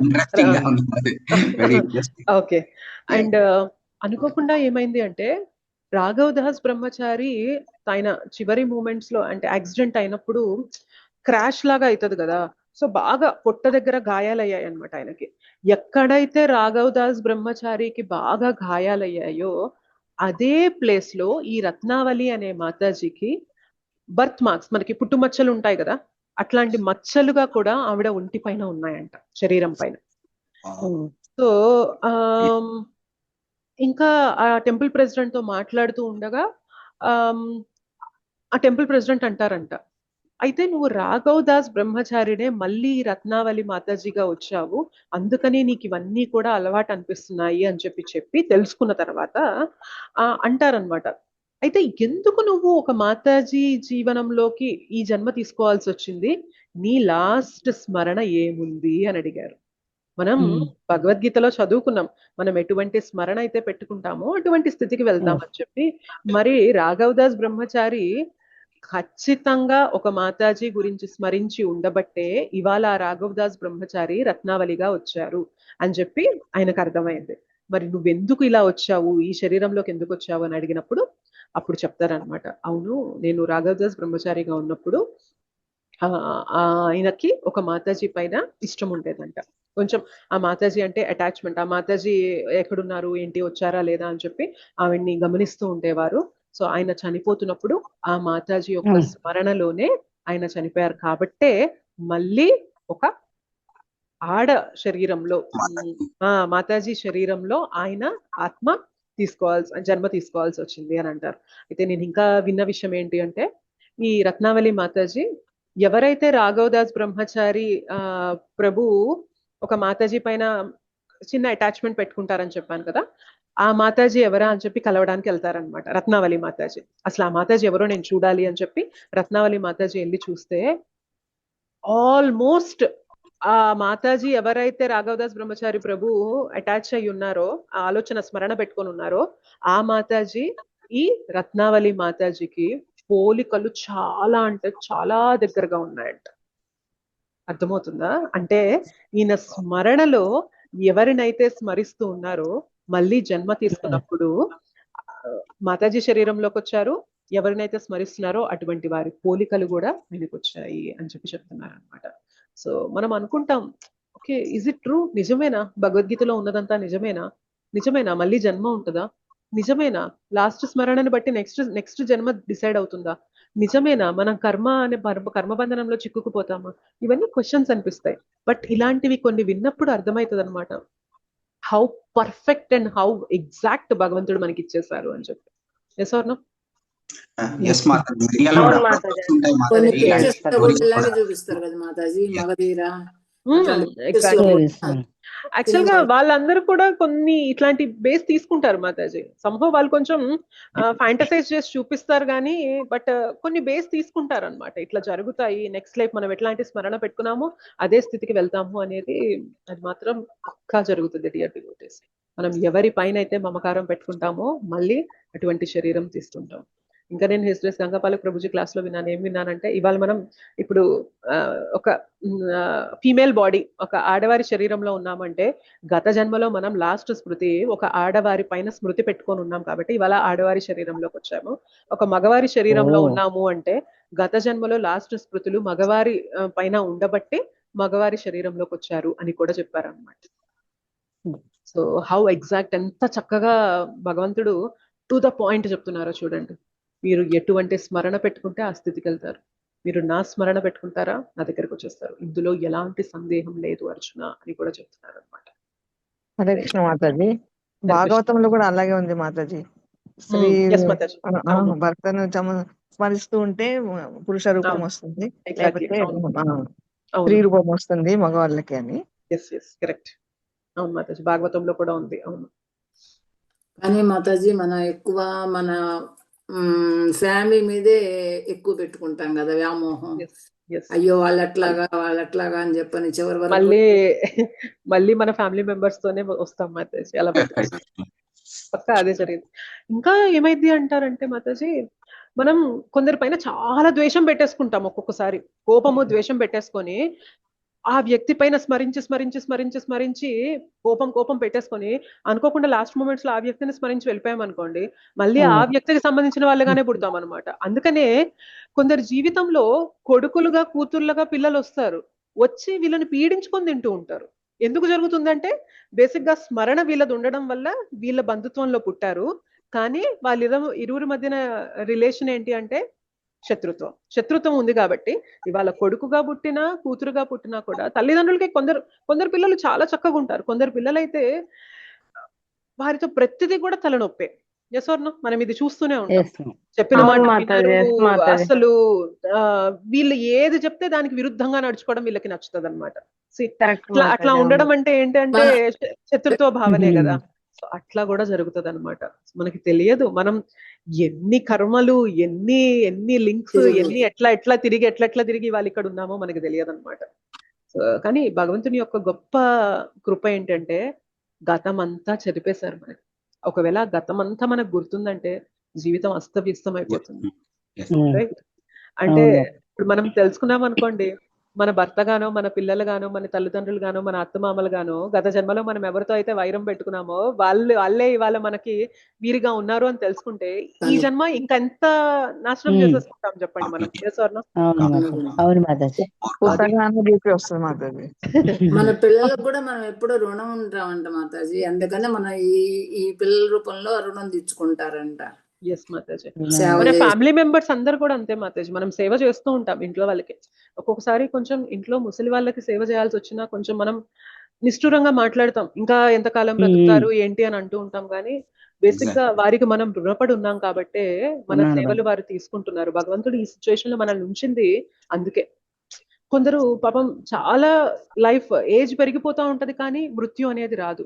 సో అట్లాంటి వారు వారి కష్టం వారికి ఉంటుంది. కానీ చేసే వాళ్ళందరూ కూడా ఇంకా ఎంతకాలం ఉంటారు అని మాట్లాడుతూ ఉంటాం. కానీ సంభవం మనకి వారికి రుణం ఉంది కాబట్టే భగవంతుడు ఉంచారు. అవునా కదా చెప్పండి? లేకపోతే ఎవరు కూడా ఉండరు డియర్ డివోటీస్, ఎవ్వరు కూడా ఎవరి ప్రయాణంలో వారు ఉన్నారు అంతే. సో మనం ఇవన్నీ తెలుసుకున్నప్పుడు మనం గుర్తుపెట్టుకోవాలి, ఓకే మన స్మరణ అనేది ఎంత ఇంపార్టెంట్, ఎంత ముఖ్యం. ఇప్పుడు పిల్లలు లేరు అనుకోండి మాతాజీ, అంటే వాళ్ళకు పాప పుణ్యము రెండు లేవంటారా, సమానం అంటారా? పిల్లలనే అనట్లేదు లేదు మాతాజీ, పిల్లలుగా రావచ్చు, మన హస్బెండ్ గా రావచ్చు, మన వైఫ్ గా. ఇప్పుడు ఒక మంచి వ్యక్తి ఉన్నారు, ఆయన ఒక మంచి అమ్మాయిని చూసుకొని పెళ్లి చేసుకుందాం అనుకుంటారు. కానీ ఎప్పుడైతే పెళ్లి చేసుకుంటారో ఆమె రాచి రంబాన పెడుతుంది అనుకోండి. పెళ్లి చేసుకున్నప్పటి నుంచి దేవుడా పెళ్లి చేసుకోకముందే నా జీవితం బాగుంది, ఈ అమ్మాయి నేను పెళ్లి చేసుకున్నప్పటి నుంచి నా జీవితం కష్టమైపోయింది అని అనుకుంటాం. కానీ అనుకోకుండా ఆ వ్యక్తితోనే మనం గత జన్మలో వైరం పెట్టుకొని ఉండొచ్చు, ఆవిడే మన భార్యగా ఇప్పుడు వచ్చి ఉండొచ్చు. పిల్లలనే కాదు, ఏ రిలేషన్ అయినా కానివ్వండి, ఇట్ హ్యాపెన్స్. ఒక్కొక్కసారి అలా అవుతుంది అనమాట. మనం ఎవరితో అయితే పిల్లలు లేని వాళ్ళకి అంటే వాళ్ళది ఏంటి కర్మ అని, పిల్లలు అసలు పుట్టడం లేదనుకోండి, వాళ్ళకి ఎందుకు పుట్టడం లేదు? వాళ్ళకి ఎవరితోని మిత్రత్వం శత్రుత్వం లేదా అసలు? మాతాజీ అది మిత్రత్వం శత్రుత్వం అనే దానికన్నా కూడా రుణం రుణం అని కూడా కాదు మాతాజీ, ఇట్ ఈస్ ఆల్ కర్మ అంతే. కర్మ లాజిక్ మాతాజీ అంతే. పిల్లలు కలగడానికి కూడా మనకి ఎంతో కొంత కర్మ సుకృతి అనేది ఉండాలి మాతాజీ. సో ఈ విషయం మనం గుర్తుపెట్టుకోవాలి. పిల్లలు లేని వారి దగ్గరికి వెళ్ళి మీరు మంచి కర్మ చేసుకోలేదు అందుకే మీకు పిల్లలు కలగలేదని ఎప్పుడు మాట్లాడకూడదు. వారి మనసు నొచ్చుకుంటారు. రైట్? It's okay. భగవంతుడు ఎందుకు నీకు ఇవ్వడం లేదో తెలియదు, దట్స్ ఫైన్. భగవంతుడి పైన మనసు పెట్టు, ధ్యానం చేయి, ఆయనకి నీకు ఏది మంచో అది ఖచ్చితంగా చేస్తారు అని చెప్పి వారి దగ్గర అది మాట్లాడాలి. కానీ మనం తెలుసుకోవడానికి మాత్రం మనకి ఆ సుకృతి, మన కర్మలో మనం ఇంతకు ముందు చేసుకున్న దాంట్లో మనకి అది ఉంటేనే భగవంతుడు అది అలో చేస్తారు. పిల్లలు కలగడం అనేది కానీ ఏదైనా కానీ మాతాజీ, పిల్లలు కానీ ఆర్థికంగా కొంచెం స్టెబిలిటీ ఉండడం కానీ, రిలేషన్స్ బాగుండడం కానీ, హెల్త్ బాగుండడం కానీ, కెరియర్ బాగుండడం కానీ, ఎవ్రీథింగ్ లింక్స్ బ్యాక్ టు కర్మ. మనం చేసుకున్నదే మనం ఇవాళ అనుభవిస్తున్నాము అంతే. ఏదో కొత్తది మనం అనుభవించట్లా. అరే వారి జీవితం బాగుంది, వీరి జీవితం బాగుంది, నా జీవితం ఎందుకు ఇలా ఉందని అనుకుంటాం. మనం ఒకప్పుడు ఇట్లాంటి విత్తనాలు నాటాం కాబట్టి ఇవాళ ఈ చెట్టు వచ్చింది మనకి. ఇప్పుడు టమోటా విత్తనం నాటితే టమోటా చెట్టు వస్తుంది. నేను టమోటా విత్తనం నాటి నాకు మామిడి చెట్టు రావాలంటే వస్తుందా? రాదు కదా. ఎగ్జాక్ట్లీ మనం ఏదైతే కర్మ చేశామో దానికి తగ్గట్టే జీవితాన్ని ఇవాళ అనుభవిస్తున్నాం. ఇవాళ ఈ జ్ఞానం తీసుకున్నప్పుడు మాతాజీ మరి ఇప్పుడు నేను భగవద్గీత తెలుసుకుంటున్నాను, గతం నేను తెలియకుండా చేసేసాను, మరి ఇప్పుడు నేను తెలుసుకుంటున్నాను, నేను ఏం చేయలేనా అంటే ఖచ్చితంగా చేయగలం. ఏం చేయగలం అంటే ఇప్పుడు భగవంతుడిని పట్టుకున్నప్పుడు మనలో సిన్సియారిటీ చూసినప్పుడు భగవంతుడు మన కర్మ యొక్క ప్రతిఫలాన్ని తగ్గించేసిస్తారు. నువ్వు ఆల్రెడీ ప్యూరిఫికేషన్ ప్రాసెస్ లో ఉన్నావు కాబట్టి నువ్వు ఆ కర్మకి చేసుకున్న ఫలితాన్ని అంత లెవెల్లో అనుభవించకుండా దాని స్కేల్ తగ్గించేసి మినిమల్ గా డోసెస్ మనకి ఇస్తారనమాట. ఎందుకంటే ఆల్రెడీ ట్రీట్మెంట్ భాగం జరుగుతుంది, నీ డిసీజ్ కి ట్రీట్మెంట్ జరుగుతుంది, నువ్వు చేసింది తప్పు అని అర్థం చేసుకున్నావు కాబట్టి అంత శిక్ష నేను ఇవ్వను అని అంటారు భగవంతుడు. మాతాజీ భక్తిలోకి రావటం కూడా కర్మలోని ఒక భాగమేనా, అంటే అలా కూడా యాక్చువల్ గా భక్తిలోకి మేబీ ఇనీషియల్ గా కొంచెం సుకృతి ఉంటే రావచ్చేమో కానీ మాతాజీ, బట్ అంటే సంహౌ కొంతమంది సాంగత్యం వల్లనో ఏదో కృప వల్ల మనం వచ్చాము. బట్ ఇవాళ భక్తిలో నిలబడడానికి మాత్రం మనం చేసుకున్న కర్మల ప్రభావం కూడా కొంత ఉంటుంది మాతాజీ. మనం ఇప్పటిదాకా పుణ్యకర్మలు చేస్తూ మంచి ధార్మికంగా జీవనం గడిపినప్పుడు అట్లాంటి వ్యక్తులు తొందరగా భక్తిలోకి వచ్చేస్తారు, తొందరగా ఫాస్ట్ గా తీసేసుకుంటారు భక్తిని. బట్ ఎవరైతే ఇంకా కొంచెం పాప ప్రవృత్తి అనేది ఇంకా పోగొట్టుకోకుండా ఆ ఇదిలో ఉంటారో వారి జీవితంలోకి భక్తి తీసుకునే అవకాశం వచ్చినా కూడా వాళ్ళు దాన్ని పట్టుకోలేరు అనమాట. గట్టిగా సమయం పడుతుంది. అఫ్ కోర్స్ గొప్ప శుద్ధ భక్తులు వచ్చినప్పుడు అట్లాంటి వాళ్ళని కూడా వారు మార్చగలరు. బట్ జనరిక్ గా చూసుకున్నట్లయితే మన ఇదిలో మనం చూసుకున్నట్లయితే మనం ధార్మికంగా పుణ్యకార్యాలు అనేవి చేసుకుంటూ ఎవరిని ఇబ్బంది పెట్టకుండా కొంచెం రాగలిగినట్లయితే, పాపపు కర్మలు అనేవి కొంచెం తగ్గించుకొని వచ్చినట్లయితే మనం తొందరగా భక్తి తీసుకుంటాం, ఆ భక్తిలో దృఢంగా ఉండగలుగుతాం అన్నమాట. మాతాజీ నా లైఫ్ లో జరిగిన ఒక ఇన్సిడెంట్ చెప్తాను మాతాజీ. మీరు కర్మ అని చెప్పారు కదా, నాకు కూడా మాతాజీ మ్యారేజ్ అయిన తర్వాత 12 years వరకు పిల్లలు లేరు. ఎప్పుడు నేను ఏమనుకునేదాన్ని అంటే, ఓ ఇదేదో నా కర్మ, నేను ఏ జన్మలో ఏదో ఎవరికి ఏదో చేశాను, అందుకే నాకు ఈ జన్మలో పిల్లలు లేరు అని. ఎక్కడికైనా ఎవరైనా పిలిచినా, పిల్లలు ఫంక్షన్కి పిలిచినా, ఎవరైనా ఎదురొస్తున్నా ఎందుకో ఆటోమేటిక్ గా ఇంకా నేను పక్కకి వెళ్ళిపోయేదాన్ని. చూడగానే చాలా బాధ వేసేది. వేసినప్పుడు ఆటోమేటిక్ గా ఏమనిపించేదంటే నాకు చూడగానే, అందరూ పిల్లలతో చక్కగా ఉన్నారు కదా, మాకు కూడా లేరు కదా, ఉంటే అంత బాగుండేది. అంటే వెళ్ళాము, ఏమీ ప్రాబ్లం లేదన్నారు, అంతా ఓకే. కానీ వాళ్ళు చూసినప్పుడల్లా చాలా బాధ అనిపించేది. చూసినప్పుడల్లా అనుకునేదాన్ని, అవును నేను ఏదో చేశాను, ఏ జన్మలోనే ఎవరికో ఏదో చేశానేమో, ఇలా నాకు లేరు అనుకునేదాన్ని. ఎక్కడికి వెళ్ళేదాన్ని కాదు, చుట్టాలు ఇంటికి దేనికన్నా పిలుస్తున్నా సరే అన్నిట్లకి వెనకే ఉండేదాన్ని. ముందు వెళ్తే ఇవి పిల్లలు లేదు కదా, ఇవి ఏమన్నా ఇది అవుతుందేమో, అలాంటి సెంటిమెంట్లు ఎక్కువ మన వాళ్ళందరికి. అందుకని వెంటనే పక్కకి వెళ్ళిపోవటం, ఇది వెళ్ళిపోయి అంటే చాలా అండి. కానీ ఏదో అప్పటి నుంచి నేను ఏమంటున్నదాన్ని, బాగా ఇక దేవుడి బుక్స్ అవి బాగా చదివేదాన్ని. నిజంగా ఆ భగవంతుడి దయ వల్ల ఇప్పుడు మాకు పాప ఉంది, పాపకి 3 years. నిజంగా ఇప్పుడు ఆ హ్యాపీ ఏంటి అంటే, నిజంగా ఇది భగవంతుడు ఇచ్చిందేమో, లేకపోతే ఆ కర్మ కూడా పోయిందేమో నాకు, అందుకే నా పాప వచ్చిందేమో. ఆ లైఫ్ లో ఏంటంటే అప్పుడు చేయలేనన్నీ కూడా ఎవరో ఒకరు ఉండాలి ఉండాలి అనుకున్నప్పుడు ఎంత ఇది ఉన్నాను, ఇప్పుడు ప్రతిదానికి ముందుకు పిలుస్తున్నాను నన్ను. ఇది చేయటానికి ఏదైనా కావాలంటే, అమ్మ రండి అమ్మ మీరు చెయ్యండి అని. నిజంగా అంటే మీరు అన్నట్టు కరెక్ట్, అది కర్మ. ఏదో ఎప్పుడో ఎవరికి ఏదో చేశానేమో, అది లేదేమో, దానికి ఏమైనా విముక్తి వచ్చిందేమో ఇప్పుడు. ఇట్లా చూసినప్పుడు ఇలాంటి జరిగినప్పుడు చాలా అనిపిస్తుంది. చాలా సఫర్ అయ్యా నేను, చాలా బాధపడేదాన్ని. అందరిని చూస్తున్నప్పుడు కూడా అనిపించేది. కానీ ఆ దేవుడి దయ వల్ల నిజంగా మాతాజీ ఇట్లా వచ్చిన తర్వాత, ఇవన్నీ చదివిన తర్వాత దేవుడి వైపు బాగా పెట్టిన, నిజంగా ఎప్పుడైతే భగవంతుని మన సదా స్మరిస్తూ ఉంటామో, భగవంతుని నామం జపం చేస్తూ ఉంటామో, అన్ని ఆయన చూసుకుంటాడు, మన అన్ని ఆయన ఇస్తాడు. అదైతే బాగా నమ్మాను మాతాజీ నేను. ఓకే మాతా, థ్యాంక్ యూ మాతాజీ. హరే కృష్ణ మాతాజీ. ఒక చిన్న డౌట్ మాతాజీ, మీరు ఇందాక ఇప్పుడు ఒక భక్తుడు కూడా అట్లా దైవ నామస్మరణ చేసుకున్నా సరే ఒక స్త్రీ మీద అట్లా ఉంటే మళ్ళీ వచ్చారంటున్నారు కదా, మరి ఇట్లా మనం నామస్మరణ చేసుకున్న వాళ్ళకి ధామానికే వెళ్తారు అంటారు కదా, మరి ఆయన ఎలా వచ్చాడు మళ్ళీ స్త్రీగా? నామస్మరణ చేసుకుంటే ధామానికి వెళ్తాం, కానీ నామస్మరణ అనేది భగవంతుని యొక్క స్మరణ మనకి అంత్యకాలంలో తీసుకురావాలి, తీసుకొస్తే ధామానికి వెళ్తాం. నామస్మరణ ఎందుకు చేస్తున్నామంటే అంతకాలంలో మన స్మరణ, మన జ్ఞాపకంలోకి భగవంతుడు రావాలి, మన మనస్సులోకి భగవంతుడు రావడానికి నామస్మరణ అంతా జీవితాంతం చేస్తాం. ఒకవేళ మనం చేసుకున్న నామస్మరణ అంత గొప్పగా లేదు, మొదలు పెట్టాము బట్ ఇంకా అంత పరిపక్వత చెందలేదు, ఏదో ఇంకా భౌతికమైన విషయాలపైన మనసు పెట్టుకొని మనం వదిలేసాం అనుకోండి, నెక్స్ట్ జన్మలో భగవంతుడు నువ్వు ఆల్రెడీ మొదలు పెట్టావు కాబట్టి నువ్వు మొదలు పెట్టింది కంటిన్యూ చేసేలాగా నీ జన్మ ఉండేలాగా నేను చూస్తాను అంటారు భగవంతుడు. అందుకని చూడండి, ఇప్పుడు ఈ రత్నావళి మాతాజీగా పుట్టిన మనిషికి ఇప్పుడు మనకు గుర్తుందా చెప్పండి? మన గత జన్మ ఏంటో గుర్తుందా? గుర్తులేదు మాతాజీ. గుర్తులేదు. ఇప్పుడు ఆ మాతాజీకి బాగా గుర్తుంది. ఏంటి అంటే, నేను ఎందుకో ఈ టెంపుల్కి వచ్చినట్లు, ఈ అర్చ విగ్రహాల్ని చూసినట్లు, ఇక్కడ ఈ డివోటీస్ తో నాకు బాగా కలిసి నేను పనిచేసినట్లు నాకు ఎందుకు అనిపిస్తుంది అని ఆ స్మరణ ఉంచడం కూడా భగవంతుని కృప అన్నమాట. అలా ఉంచబట్టే కదా మళ్ళీ ఆవిడ తెలుసుకోగలిగారు, నేను గత జన్మలో ఇది మొదలు పెట్టాను, నేను ఇలా చేశాను, ఒక మాతాజీ పైన చిన్న అభిమానం పెట్టేసుకొని ఆ స్మరణ పెట్టుకొని నేను ఇలా అయిపోయాను అని తెలుసుకోవడం కూడా భగవంతుని కృప మాతాజీ. ఆయన గత జన్మలో భక్తి చేసుకున్నారు కాబట్టే భగవంతుడు ఇవాళ ఆ స్మృతి ఇచ్చి తొందరగా నువ్వు నీ జర్నీ కంప్లీట్ చేసుకొని వచ్చేసే, మళ్ళీ లేనిపోని అటాచ్మెంట్లు పెట్టుకోకు అని చెప్తున్నారు లెసన్. రైట్? సో అంటే మనకి అంతిమ సమయంలో గుర్తొస్తుంది అంటారా మాతాజీ? అంటే దైవనామస్మరణ సిన్సియర్ గా మనం భగవంతుడిని పట్టుకుంటే లాస్ట్ మూమెంట్స్ లో భగవంతుడు గుర్తొస్తారు. అండ్ ఇన్ఫాక్ట్ మీరు అడిగారు కాబట్టి చెప్తున్నా, ఒకవేళ మనకి తెలియని విధంగా మన మృత్యు మనకొచ్చి మనం భగవంతుని స్మరణ అనేది చెయ్యలేకపోయినా కూడా భగవంతుడే మన స్మరణలో ఆయన ఉండేలాగా ఆయనే ఆ స్మరణ మనకిచ్చి మనల్ని ధామానికి తీసుకెళ్తారు.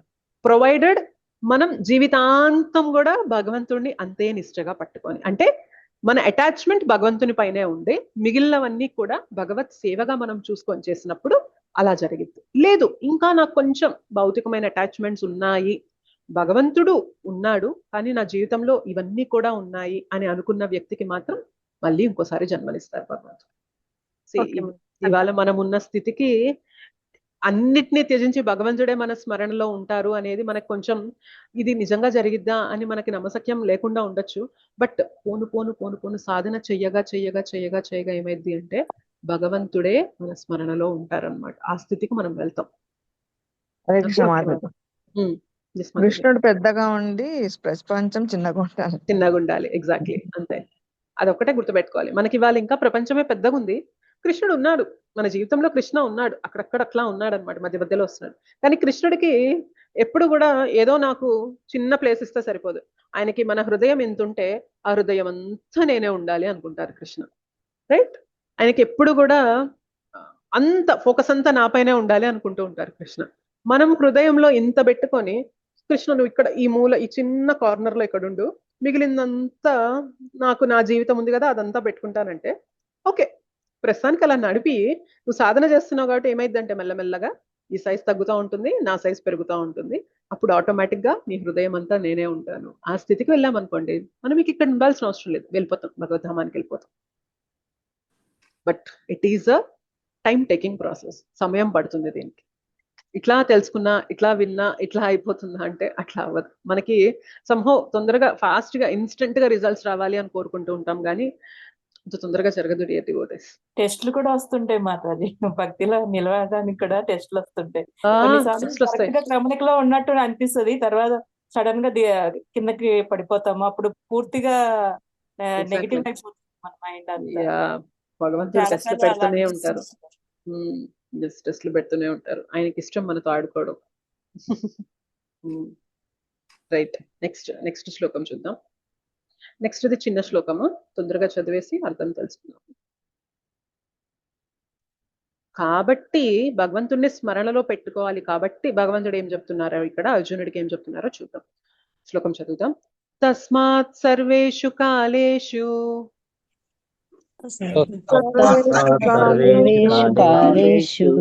తస్మాత్ సర్వేషు కాలేషు మామనుస్మర యుధ్య చ మామనుస్మర యుధ్య చ మయ్యర్పిత మనోబుద్ధిర్ మయ్యర్పిత మనోబుద్ధిర్ మామే వైశ్యస్య సంశయః మామే వైశ్యస్య సంశయః మామే వైశ్యస్య సంశయః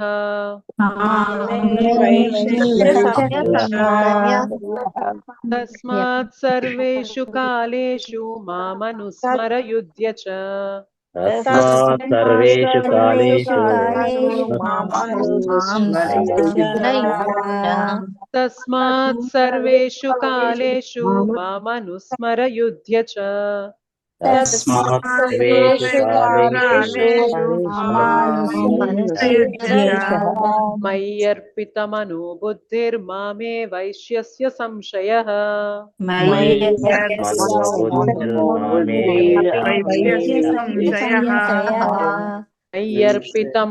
బుద్ధిర్మామే వైశ్యస్య సంశయః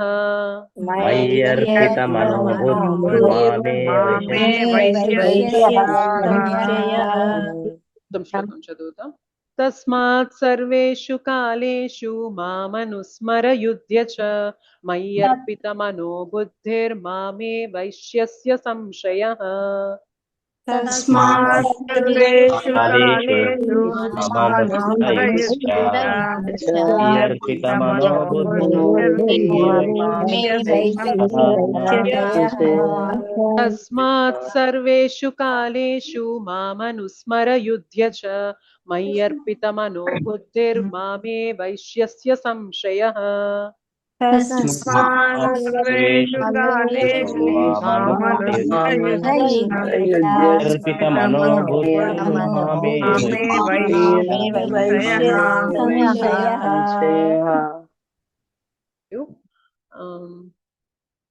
నారాయణ ప్రభుజీ మీరు శ్లోకం చదువుతారా? అన్మ్యూట్ చేసుకోండి. హరే కృష్ణ మాత. నారాయణ ప్రభుజీ అన్మ్యూట్ చేసుకోండి.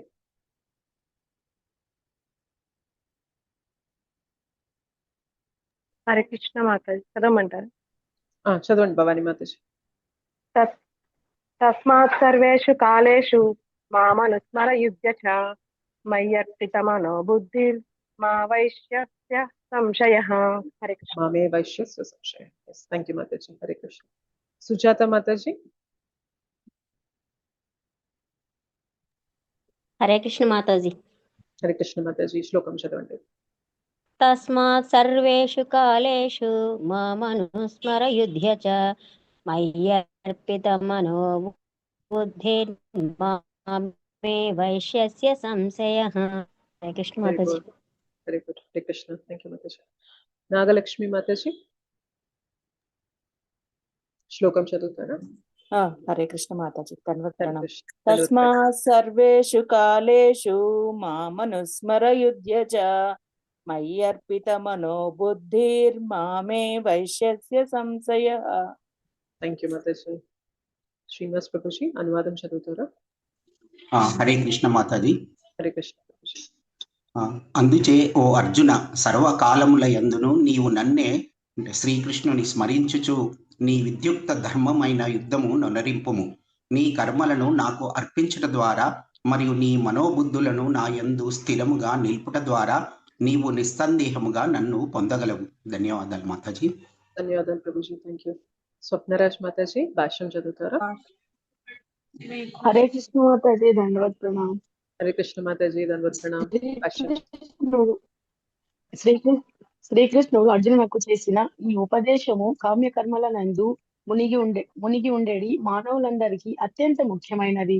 మానవుని తన విద్యుక్త ధర్మములను లేదా కర్మలను త్యజించమని భగవానుడిక్కడ తెలుపుటలేదు, అనగా వాటిని కొనసాగించుచునే హరే కృష్ణ మహామంత్ర జప కీర్తనము శ్రీకృష్ణుని స్మరింపవలెను.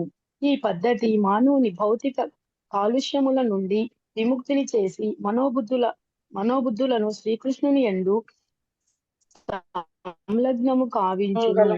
దివ్యమైన శ్రీకృష్ణుని నామమును కీర్తించుట ద్వారా మానవుడు నిస్సందేహముగా దివ్యలోకమైన కృష్ణధామమును చేరగలడు. థ్యాంక్ యూ మాతాజీ. హరే కృష్ణ మాతాజీ. ధన్యవాదాలు. హరే కృష్ణ. థ్యాంక్ యూ మాతాజీ. థ్యాంక్ యూ మాతాజీ. ఇక్కడ ఏమంటున్నారో చూడండి. సో 2 శ్లోకాలు చెప్పారు. నన్ను ఎవరైతే స్మరిస్తారో వారు నా దగ్గరకు వచ్చేస్తారు, నా ధామానికి చేరిపోతారు, ఇందులో ఎలాంటి సందేహం లేదు అని 5వ శ్లోకంలో చెప్పారు. 6వ శ్లోకంలో నువ్వు ఎలాంటి స్మరణ అయితే పెట్టుకుంటావో అలాంటి స్థితికి చేరుతావు అని చెప్పారు. కాబట్టి ఓ అర్జున, ఈ 2 శ్లోకాల నుండి నువ్వేం తెలుసుకోవాలంటే, సర్వకాలములందు కూడా నీవు నన్నే స్మరిస్తూ, అంటే భగవంతుణ్ణి కృష్ణుణ్ణే స్మరిస్తూ నీ విద్యుక్త ధర్మమైన యుద్ధమును నొరింపుము. ఇక్కడ చూడండి, తస్మాత్ సర్వేషు కాలేషు, తస్మాత్ అందువలన, సర్వేషు అంటే సర్వకాలములందు, సర్వేషు కాలేషు అన్ని సమయాలలోనూ, మాం అనుస్మర, మాం అంటే ఇక్కడ కృష్ణుడు, నన్ను అని అంటున్నారు కదా, కృష్ణుని అనుస్మర, ప్రతినిత్యం స్మరిస్తూ, యుధ్యచ యుద్ధం చెయ్యి. ఇది అర్జునుడికి చెప్తున్నారు కాబట్టి యుద్ధం చెయ్యి అని చెప్తున్నారు. మై అర్పిత మనోబుద్ధేర్, ఎప్పుడైతే నువ్వు మయి నాకు అర్పిస్తున్నావు, ఏంటి, మనస్సుని మరియు బుద్ధిని, నీ మనస్సుని బుద్ధిని నాకు అర్పిస్తావో, మామే వైశ్యస్య సంశయ, ఖచ్చితంగా నిస్సందేహంగా నీవు నన్ను పొందుతావు, ఇందులో ఎలాంటి సందేహం లేదు అంటున్నారు. ఇక్కడ మనం తెలుసుకోవాల్సిన కొన్ని పాయింట్స్ ఏంటి అంటే, యుధ్యచ, చాలా సార్లు మనకి వచ్చే ఒక అపోహ ఏంటి అంటే, భక్తి తీసుకుంటే బాధ్యతలన్నీ పక్కన పడేయాలి. ఎస్ ఆర్ నో అనుకుంటామా లేదా ఈ అపోహ? భగవంతుడు ఇక్కడ స్ట్రైట్ అవే కొట్టి పారేస్తున్నారు. అర్జున, నువ్వు యుద్ధం చేయకు, జస్ట్ నా స్మరణ చేస్తూ ఉండు అని చెప్పలేదు భగవంతుడు ఇక్కడ. నా స్మరణ చేస్తూ యుద్ధం చెయ్యి, అప్పుడు మాత్రమే నువ్వు నా దగ్గరికి రాగలుగుతావు. భగవంతుడు మనల్ని ఒక స్థితిలో ఉంచినప్పుడు, ఒక ఫ్యామిలీలో ఒక బాధ్యతల్లో మనల్ని ఉంచినప్పుడు, దానికి తగ్గ కర్తవ్యం మనం చేస్తూ మన స్మరణ భగవంతుని పైన పెట్టాలి.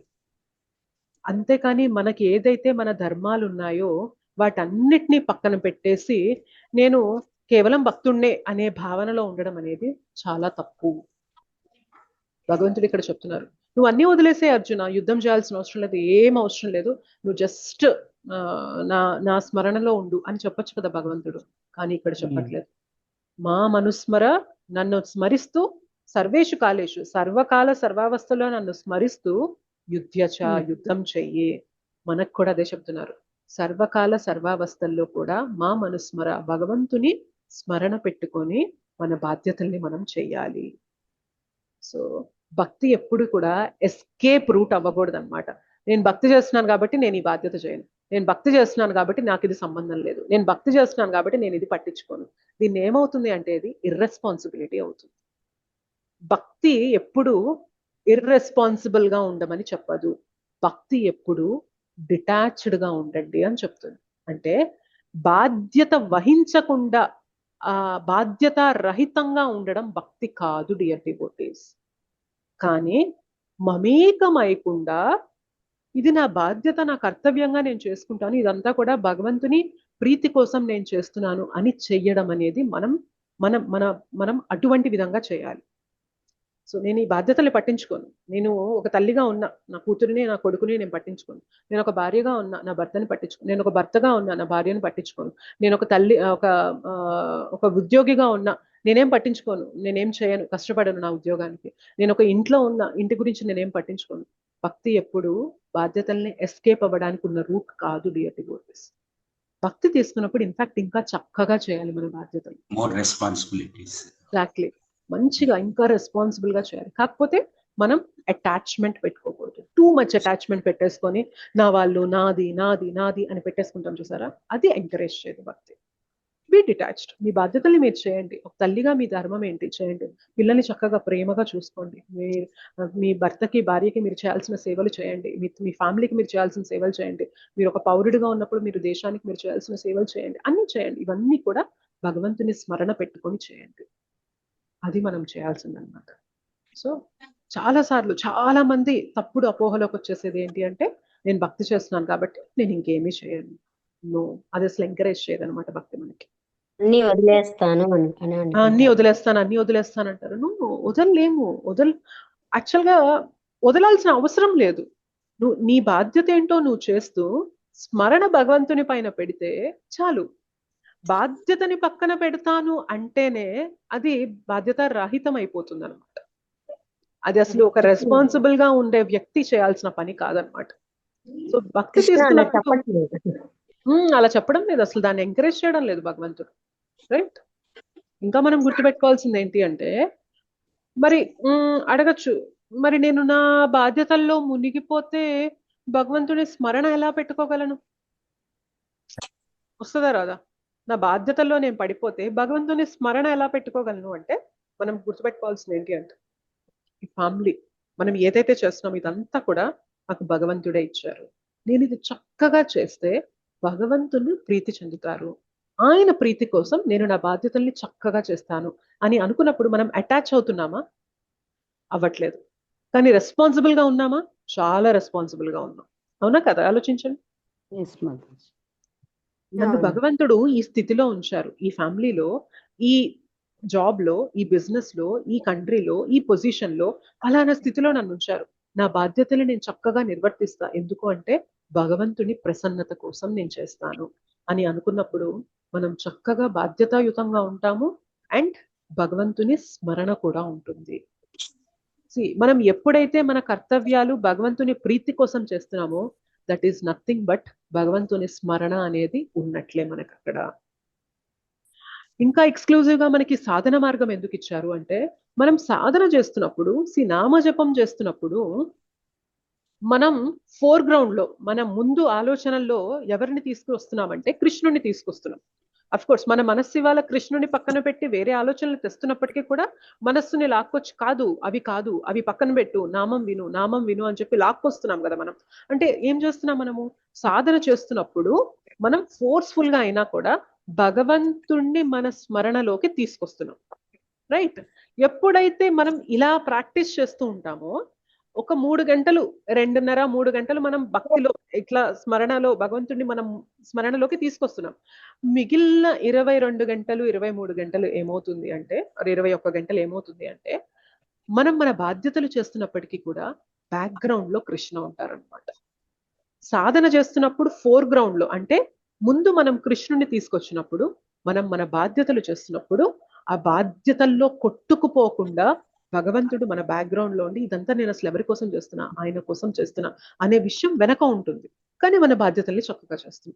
ఇప్పుడు అర్జునుడు ఎదురుగా యుద్ధం జరుగుతూ ఉంది, ఎదురు శత్రు సైన్యం ఆయన పైన బాణాలు వేస్తూ ఉంటే కృష్ణ ఓ కృష్ణ అని చెప్పి కళ్ళు మూసుకుంటే ఏమవుతుంది? ఆయన సేవ సరిగ్గా చేయగలుగుతారా? పడిపోతుంది, బాణం పడిపోతుంది, అక్కడ పడిపోతాడు. సో యుద్ధం చేస్తున్నప్పుడు ఫుల్ ఫోకస్ తో చేస్తారు యుద్ధం. కానీ ఆ యుద్ధం ఎవరి కోసం చేస్తున్నాను? భగవంతుడి కోసం చేస్తున్నా నేను. అది పెట్టుకున్నాం అనుకోండి, ఆయన స్మరణ ఉన్నట్టే. ఇది నా కోసం కాదు, ఆయన కోసం చేస్తున్నాను, ఆయన ప్రీతి కోసం చేస్తున్నాను. నన్ను కృష్ణ ఈ బాధ్యతలో పెట్టారు, నేను ఇది చేయడం ఆయన సేవ కాబట్టి నేను అది చేస్తున్నా అని అనుకున్నప్పుడు మనం అందులో మునిగిపోయినా కూడా మనకి ఆ భగవంతునితో కనెక్షన్ అనేది ఉన్నట్లే. అర్థమవుతుందా? సో చాలా మనకి ఇంకా ఒక ఎగ్జాంపుల్ ఏమంటారంటే, దారుక భగవంతుని యొక్క డ్రైవర్ ఉంటారు కదా, ఆయన ఒకసారి ఏమవుతుంది అంటే భగవంతునికి ఫ్యాన్ ఇట్లా వీస్తూ ఉంటారనమాట. మనకప్పుడు వింజామర ఉంటాయి కదా, అవి వీస్తూ ఉంటారనమాట. వీస్తూ ఉంటే భగవంతుడిని అలా చూస్తూ ఉండేసరికి ఆయన లోపల భావాలు ఉప్పొంగిపోయి కళ్ళలో అది కన్నీరుగా కారుతూ ఉందన్నమాట. ఎప్పుడైతే మనకి కళ్ళల్లో కన్నీరు వస్తుందో చూపు మసగబారుతుంది కదా, కనిపించదు సరిగ్గా, మనకి కళ్ళంతా నీళ్లు ఉండడంతో. సో ఈ దారుక ఆయన ఫ్యాన్ వీస్తున్నప్పుడు, వింజామర వీస్తున్నప్పుడు కళ్ళంతా మసగబారిపోయి కంటి నిండా నీళ్ళు వచ్చేసరికి సరిగా వీయలేకపోతున్నాడు అనమాట. అంటే కృష్ణుడికి తగిలేస్తుంది. మనం కళ్ళు సరిగా కనిపిస్తే ఎంత డిస్టెన్స్ లో ఉండి వీయాలి అనేది మనకి తెలుస్తుంది. వారికి తగలకూడదు, అట్ ద సేమ్ టైం వారికి చక్కగా గాలి రావాలి. కానీ దారుకకి కంటి నిండా నీరు వచ్చేసరికి ఆయన సరిగా సేవ చేయలేకపోవడంతో ఆయన వెంటనే ఒక నిమిషం ఆగి కళ్ళంతా తుడిచేసుకొని, నాకు ఈ భావాలు కాదు నాకు కావాల్సింది, నా సేవ సరిగ్గా అవ్వాలి అని అనుకుంటారనమాట. సో బేసిక్ గా మనం భగవంతుని సేవ సరిగ్గా చెయ్యాలి అనే భావనలో మనం ఉన్నప్పుడు కూడా భగవంతుని స్మరణ జరుగుతున్నట్టే మనకి. రైట్. డివోటీస్ అలా ఉంటారనమాట. వారి భావాలని, ఎమోషన్స్ ని కూడా పక్కన పెట్టేస్తారు. నాకు ఇది కాదు, ఇది నాకు భగవంతుని సేవలో అడ్డొస్తుంది, సో నేను దాన్ని పక్కన పెట్టేస్తాను, నేను ఫస్ట్ సేవ బాగా చేయాలి అని అనుకుంటూ ఉంటారు అనమాట. రైట్. సో అందుకనే ఇక్కడ భగవంతుడు చెప్తున్నారు, యుద్ధశాను, యుద్ధం చేయి, నువ్వు చేసే యుద్ధమే నువ్వు నాకు చేసే సేవ. మనం మనం మన బాధ్యతల్లో భగవంతుడు పెట్టారు, ఆ బాధ్యతల్ని చక్కగా చేయాలి. అలానే మనం రోజులో కొంత సమయం భగవంతునికి తీసి భగవంతుని స్మరణలోకి తీసుకురావడం అలవాటు చేస్తూ ఉంటే మిగిలిన సమయాల్లో కూడా భగవంతుడి స్మరణ అనేది వెనక ఉంటది. అయితే మనం ముందుకెళ్లే కొద్దీ ఏమైతుంది అంటే మనం మన బాధ్యతలు చేస్తూ ఉన్నా కూడా భగవంతుని స్మరణ అనేది జరిగిపోతూ ఉంటుంది అనమాట సైమల్టేనియస్ గా. ఓకేనా? సో ఇదంతా కూడా బై ప్రాక్టీస్ మనం ఎక్స్పీరియన్స్ చేయాలి డివోటీస్. ఓకేనా? అలా కాదు, నేను అసలు సాధనే చేయడం లేదనుకోండి, కేవలం నా బాధ్యతల్లో మునిగిపోయాను, సాధనే చేయడం లేదనుకోండి, అసలు కృష్ణుని స్మరణ వస్తుందా? ఇంకా అసలు ఎవరికి అనేది తెలియదు, భగవంతుడి స్మరణ బ్యాక్గ్రౌండ్ లో కూడా ఉండదు. ఇవాళ మనం ఆ సాధన చేస్తున్నాం కాబట్టి మనం చేసే బాధ్యతల వెనక ఓకే, ఇది నేను భగవంతుని ప్రీతి కోసం చేయాలి, భగవంతుడికి నచ్చుతుందా నేను ఇలా ఉంటే, భగవంతుడు ఇష్టపడతారా నేను ఇట్లా ప్రవర్తిస్తే, భగవంతుడు ఇష్టపడతారా నేను ఇలా ఈ సందర్భంలో మాట్లాడితే అని అప్పుడప్పుడు మనం భగవంతునితో కనెక్ట్ చేసుకుంటున్నాం. చూసారా, గమనిస్తున్నారా మన లైఫ్ లో ఎప్పుడైనా? సో మనకు ఒక ప్రొవోకింగ్ సిచ్యుయేషన్ వచ్చింది, బాగా కోపం తెప్పించే సిచ్యుయేషన్ వచ్చింది, కోప్పడిపోయి అరే భగవంతుడు ఇష్టపడతారా నేను ఇలా ఉంటే, ఇష్టపడరు కదా, నేను ఇలా ఉండకూడదు అని అనుకుంటున్నామంటేనే భగవంతుని స్మరణ జరుగుతుందా లేదా? అక్కడ తప్పు చేసేసాం, ఏదో తప్పు చేసాక తర్వాత పశ్చాత్తాపడుతున్నాం, అయ్యో నేను ఇలా తప్పు చేసేసానేంటి, ఎందుకు ఇలా చేశాను, నేను ఇలా చేయకూడదు, నా బాధ్యతల్లో నేను ఇలా ఒక అబద్ధం చెప్పాల్సి వచ్చింది, మోసం చేయాల్సి వచ్చింది, నేను ఇలా చెయ్యకూడదే, భగవంతుడు నన్ను ఇష్టపడరే ఇలా మోసం చేసి నేను ఇలా చేస్తే, ఆయన్ని కష్టపెట్టినట్లయితదే నేను అని మనం అనుకుంటున్నామంటే ఆయన స్మరణ వస్తుందా లేదా మనకి? ఎప్పుడు జరిగిద్దంటే ఇదంతా మనం నియమంగా సాధన చేస్తున్నప్పుడు స్మరణ అనేది మనకు వస్తుంది అనమాట. సాధన చేయట్లేదు అనుకోండి, రాదు, భగవంతుని స్మరణ రాదు. తప్పు చేస్తే ఏదైతే అదైంది, ఇప్పుడు ప్రస్తుతానికి నేను గట్టెక్కానా లేదా అట్లా ఆలోచిస్తాం మనం. కానీ సాధన చేస్తున్నప్పుడు ఏమైందంటే ఆ క్షణాన ఆ మూమెంట్ లో అలా చూస్తున్నాను, కానీ నేను తప్పు చేశాను, భగవంతుడి దగ్గర నేను ఏ మొహం పెట్టుకోను, భగవంతుడికి అసలు నేను భక్తురాల్ని అని ఎలా చెప్పుకోగలను ఇలా చేసినప్పుడు అని మనం భావిస్తున్నామంటే భగవంతుని స్మరణ అనేది మనకి వస్తుంది, అక్కడ జరుగుతుంది, అది మనం గుర్తించకపోయినా జరుగుతుంది అనమాట. సో సాధన అనేది చాలా ఇంపార్టెంట్ డివోటీస్. అవి చేస్తూ మన బాధ్యతల్ని పక్కన పెట్టకుండా మనం చేస్తూ ఉన్నప్పుడు ఏమవుతుంది అంటే మనం ఖచ్చితంగా ఆయన ధామానికి వెళ్ళిపోతాం. ఈ శ్లోకంలో అదే చెప్పారు మనకి లాస్ట్ లో, మయ్యర్పిత మనోబుద్ధిర్ మామే వైశ్యస్య సంశయ. సో సర్వేషు కాలేషు మామనుస్మర యుద్ధ్యచ. మన బాధ్యతలన్నీ కూడా భగవంతుని స్మరణ అనేది పెట్టుకొని మన బాధ్యతలు అనేవి చేసినప్పుడు మెల్లిమెల్లిగా మన మనస్సు బుద్ధి కూడా ఆయనకి అర్పించేస్తాము. అట్లా ఖచ్చితంగా కూడా ఆయన ధామానికి చేరుతాము, ఇందులో ఎలాంటి సందేహం లేదు అని భగవంతుడు చెప్తున్నారు. రైట్. సో ఇవి మనకి 4, 5, 6, 7 5, 6, 7 శ్లోకాలు 8వ అధ్యాయంలో. సో భక్తి ఎప్పుడు కూడా మన బాధ్యతల్ని వదిలేయమని చెప్పదు, భక్తి ఎప్పుడు కూడా బాధ్యతల్ని చేస్తూ భగవంతుణ్ణి స్మరణ పెట్టుకోండి. అందుకనే ఎవరికైనా చెప్పాలి అంటే you don't need to leave anything. భక్తిలోకి రావాలంటే నేను వదిలేయాలేమో అనుకుంటాం, వదిలేయాల్సిన అవసరం లేదు, అన్ని చేసుకోండి, భగవంతుణ్ణి జోడించండి జీవితం చాలు. భగవంతుణ్ణి జోడిస్తే అన్ని సెటరేట్ అవుతాయి. ఓకే, సో మీకు అర్థమైంది అనుకుంటున్నాను ఇవాళ సెషన్.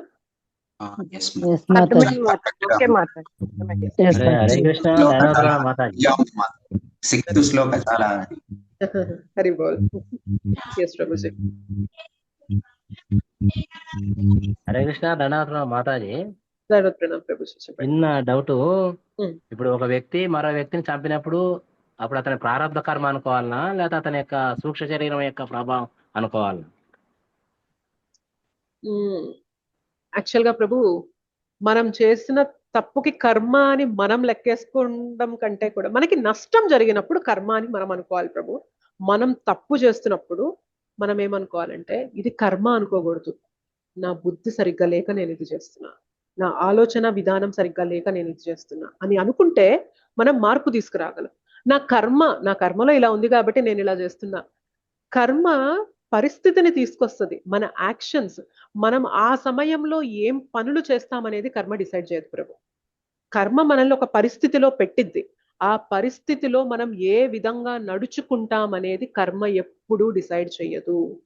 అది మనము మన మనస్సు మన అదుపులో ఉన్నప్పుడు మనం ఎలా చేస్తామనేది అది మన పైన ఆధారపడి ఉంటుంది. అదుపు లేనప్పుడు అదే పరిస్థితి మనకి విషపూరితంగా అయిపోతుంది, మన మనస్సు అదుపులో ఉందనుకోండి, ఎంతటి దారుణ పరిస్థితిలో ఉన్నా కూడా మనం చక్కగా మిలమిల తలుకుమని మెరుస్తూ ఆ పరిస్థితి నుండి బయటికి రాగలం. సో పరిస్థితి కర్మ తీసుకొస్తుంది, కానీ ఆ పరిస్థితిలో మనం ఎటువంటి యాక్టివిటీ చేస్తాం, ఎటువంటి క్రియ చేస్తాం అనేది మన యొక్క మానసిక స్థితిని బట్టి ఉంటుంది. అంటే మన మనస్సు మన అదుపులో ఉన్న దాన్ని బట్టి ఉంటుంది. మనం ఆధ్యాత్మికంగా మనం కనెక్ట్ అయి ఉన్నామా భగవంతుడితో అనే దాన్ని బట్టి ఆధారపడి ఉంటుంది. రైట్? అర్థమైందా? అంటే ఇప్పుడు నేను ఫర్ ఎగ్జాంపుల్ పేదరికం అనేది నా కర్మ ప్రభు. ఇప్పుడు నాకు పేదరికంలో నేనున్నాను. పేదరికంలో ఉండడం అనేది నా కర్మ. నేను గత జన్మలో నేను ఏం చేసుకున్నానో ఏమో నాకు తెలియదు, సంభవ్ దాని ప్రభావం వల్ల ఇవాళ నేను పేదరికంలో ఉన్నా. పేదరికంలో ఉన్న కొందరు వ్యక్తులు నిజంగా కష్టపడి ఏ విధంగా శారీరకంగానో లేకపోతే వారికి ఎంతో కొంత చదువు అనేది ఉంటే ఆ చదువుని చక్కగా సరైన మార్గంలో పెట్టో వారు చక్కగా కష్టపడి జీవితంలో ఒక స్థితికి వెళ్ళారనుకోండి, ఆ పేదరికంలో ఉన్నా కూడా వారు మంచి స్థితికి వచ్చి బయటకు వచ్చారు. ఇదే పేదరికాన్ని వంకగా తీసుకొని నేను పేదరికంలో ఉన్నా కాబట్టి నేను ఎవరి మీదైనా దౌర్జన్యం చేస్తా, దోపిడీలు చేస్తా, నేను నాకు నచ్చినట్టుగా నేనుంటా, నేను బ్రతకడానికి అని అనుకునే కొందరు వ్యక్తులు ఉంటారు. సో ఇప్పుడు కర్మ ప్రకారం పేదరికం వచ్చింది. ఈ పేదరికం వచ్చాక నేను ఈ మార్గాన్ని తీసుకున్నానా, ఆ మార్గాన్ని తీసుకున్నానా, అది ఆ వ్యక్తిని బట్టి ఉంటుంది. అర్థమైందా? అదే ఇప్పుడు జనరల్ గా ఏంటంటే అతని చేతుల చావబడ్డాడు కాబట్టి అది ప్రారంభకరం అని అంటారు కాబట్టి అట్లా అనకూడదు. కర్మ ధర్మ రెండు ఉంటాయి మనకి. మనం ఎప్పుడు కూడా మన ధర్మం ఏంటి అనేది మనం చూడాలి. రైట్? మనకి ఏదైనా నష్టం జరిగినప్పుడు మాత్రం అది నా కర్మ అనుకోవచ్చు, కానీ మనం చేయాల్సి వచ్చినప్పుడు మాత్రం కర్మ లెక్కలు మాట్లాడకూడదు, ధర్మ లెక్కలు మాట్లాడాలి. మన ధర్మం ఏంటి, మనం ఏం చేయాలి, మన ధర్మం ఏంటి అని మనం మాట్లాడాలి. కానీ మనం ఏదన్నా బాధపడుతున్నాం, మనం ఏదన్నా సఫర్ అవుతున్నాం, మనం ఏదన్నా ఇదవుతున్నాం అంటే అప్పుడు మాత్రం కర్మ చూడండి. నేను ఖచ్చితంగా ఇది ఒకప్పుడు చేశాను కాబట్టి ఇవాళ అనుభవిస్తున్నా అని అనుకున్నప్పుడు ముందు ఓర్పు మనకి ఒక ఇది కలుగుతుంది అనమాట, ఊరట కలుగుతుంది అనమాట. అంటే ఇదేదో నేను స్పెషల్ గా ఏదో అనుభవిస్తుంది కాదు, నేను చేసుకున్నదే నేను అనుభవిస్తున్నాను అనుకుంటా. అది తెలుసుకొని ఇప్పుడు నేను చేయాల్సిన నా ధర్మం ఏంటి అనేది చేయాలి. రైట్? సో ధన్యవాదాలు. Thank you Prabhuji. Hare Krishna. Correct Mataji, చాలా చక్కటి వివరణ మాతాజీ. ఎందుకంటే మన ఇంద్రియ నిగ్రహం ఉన్నప్పుడు అది కర్మ ఎటువంటిది అనేది మనం ఆలోచించి చేయగలుగుతాము. అలా కాకుండా మనం ఇంద్రియ నిగ్రహం లేనప్పుడు అది చేసేసి మన కర్మ మన చేతులు అలా జరగాలనేది జరిగిపోయింది అని అనుకుంటాం. అంటే అది ఎస్కేపిజం అనమాట. అట్లాగా ఎగ్జాక్ట్లీ. కర్మని ఎప్పుడు ఎస్కేపిజం గా వాడకూడదు.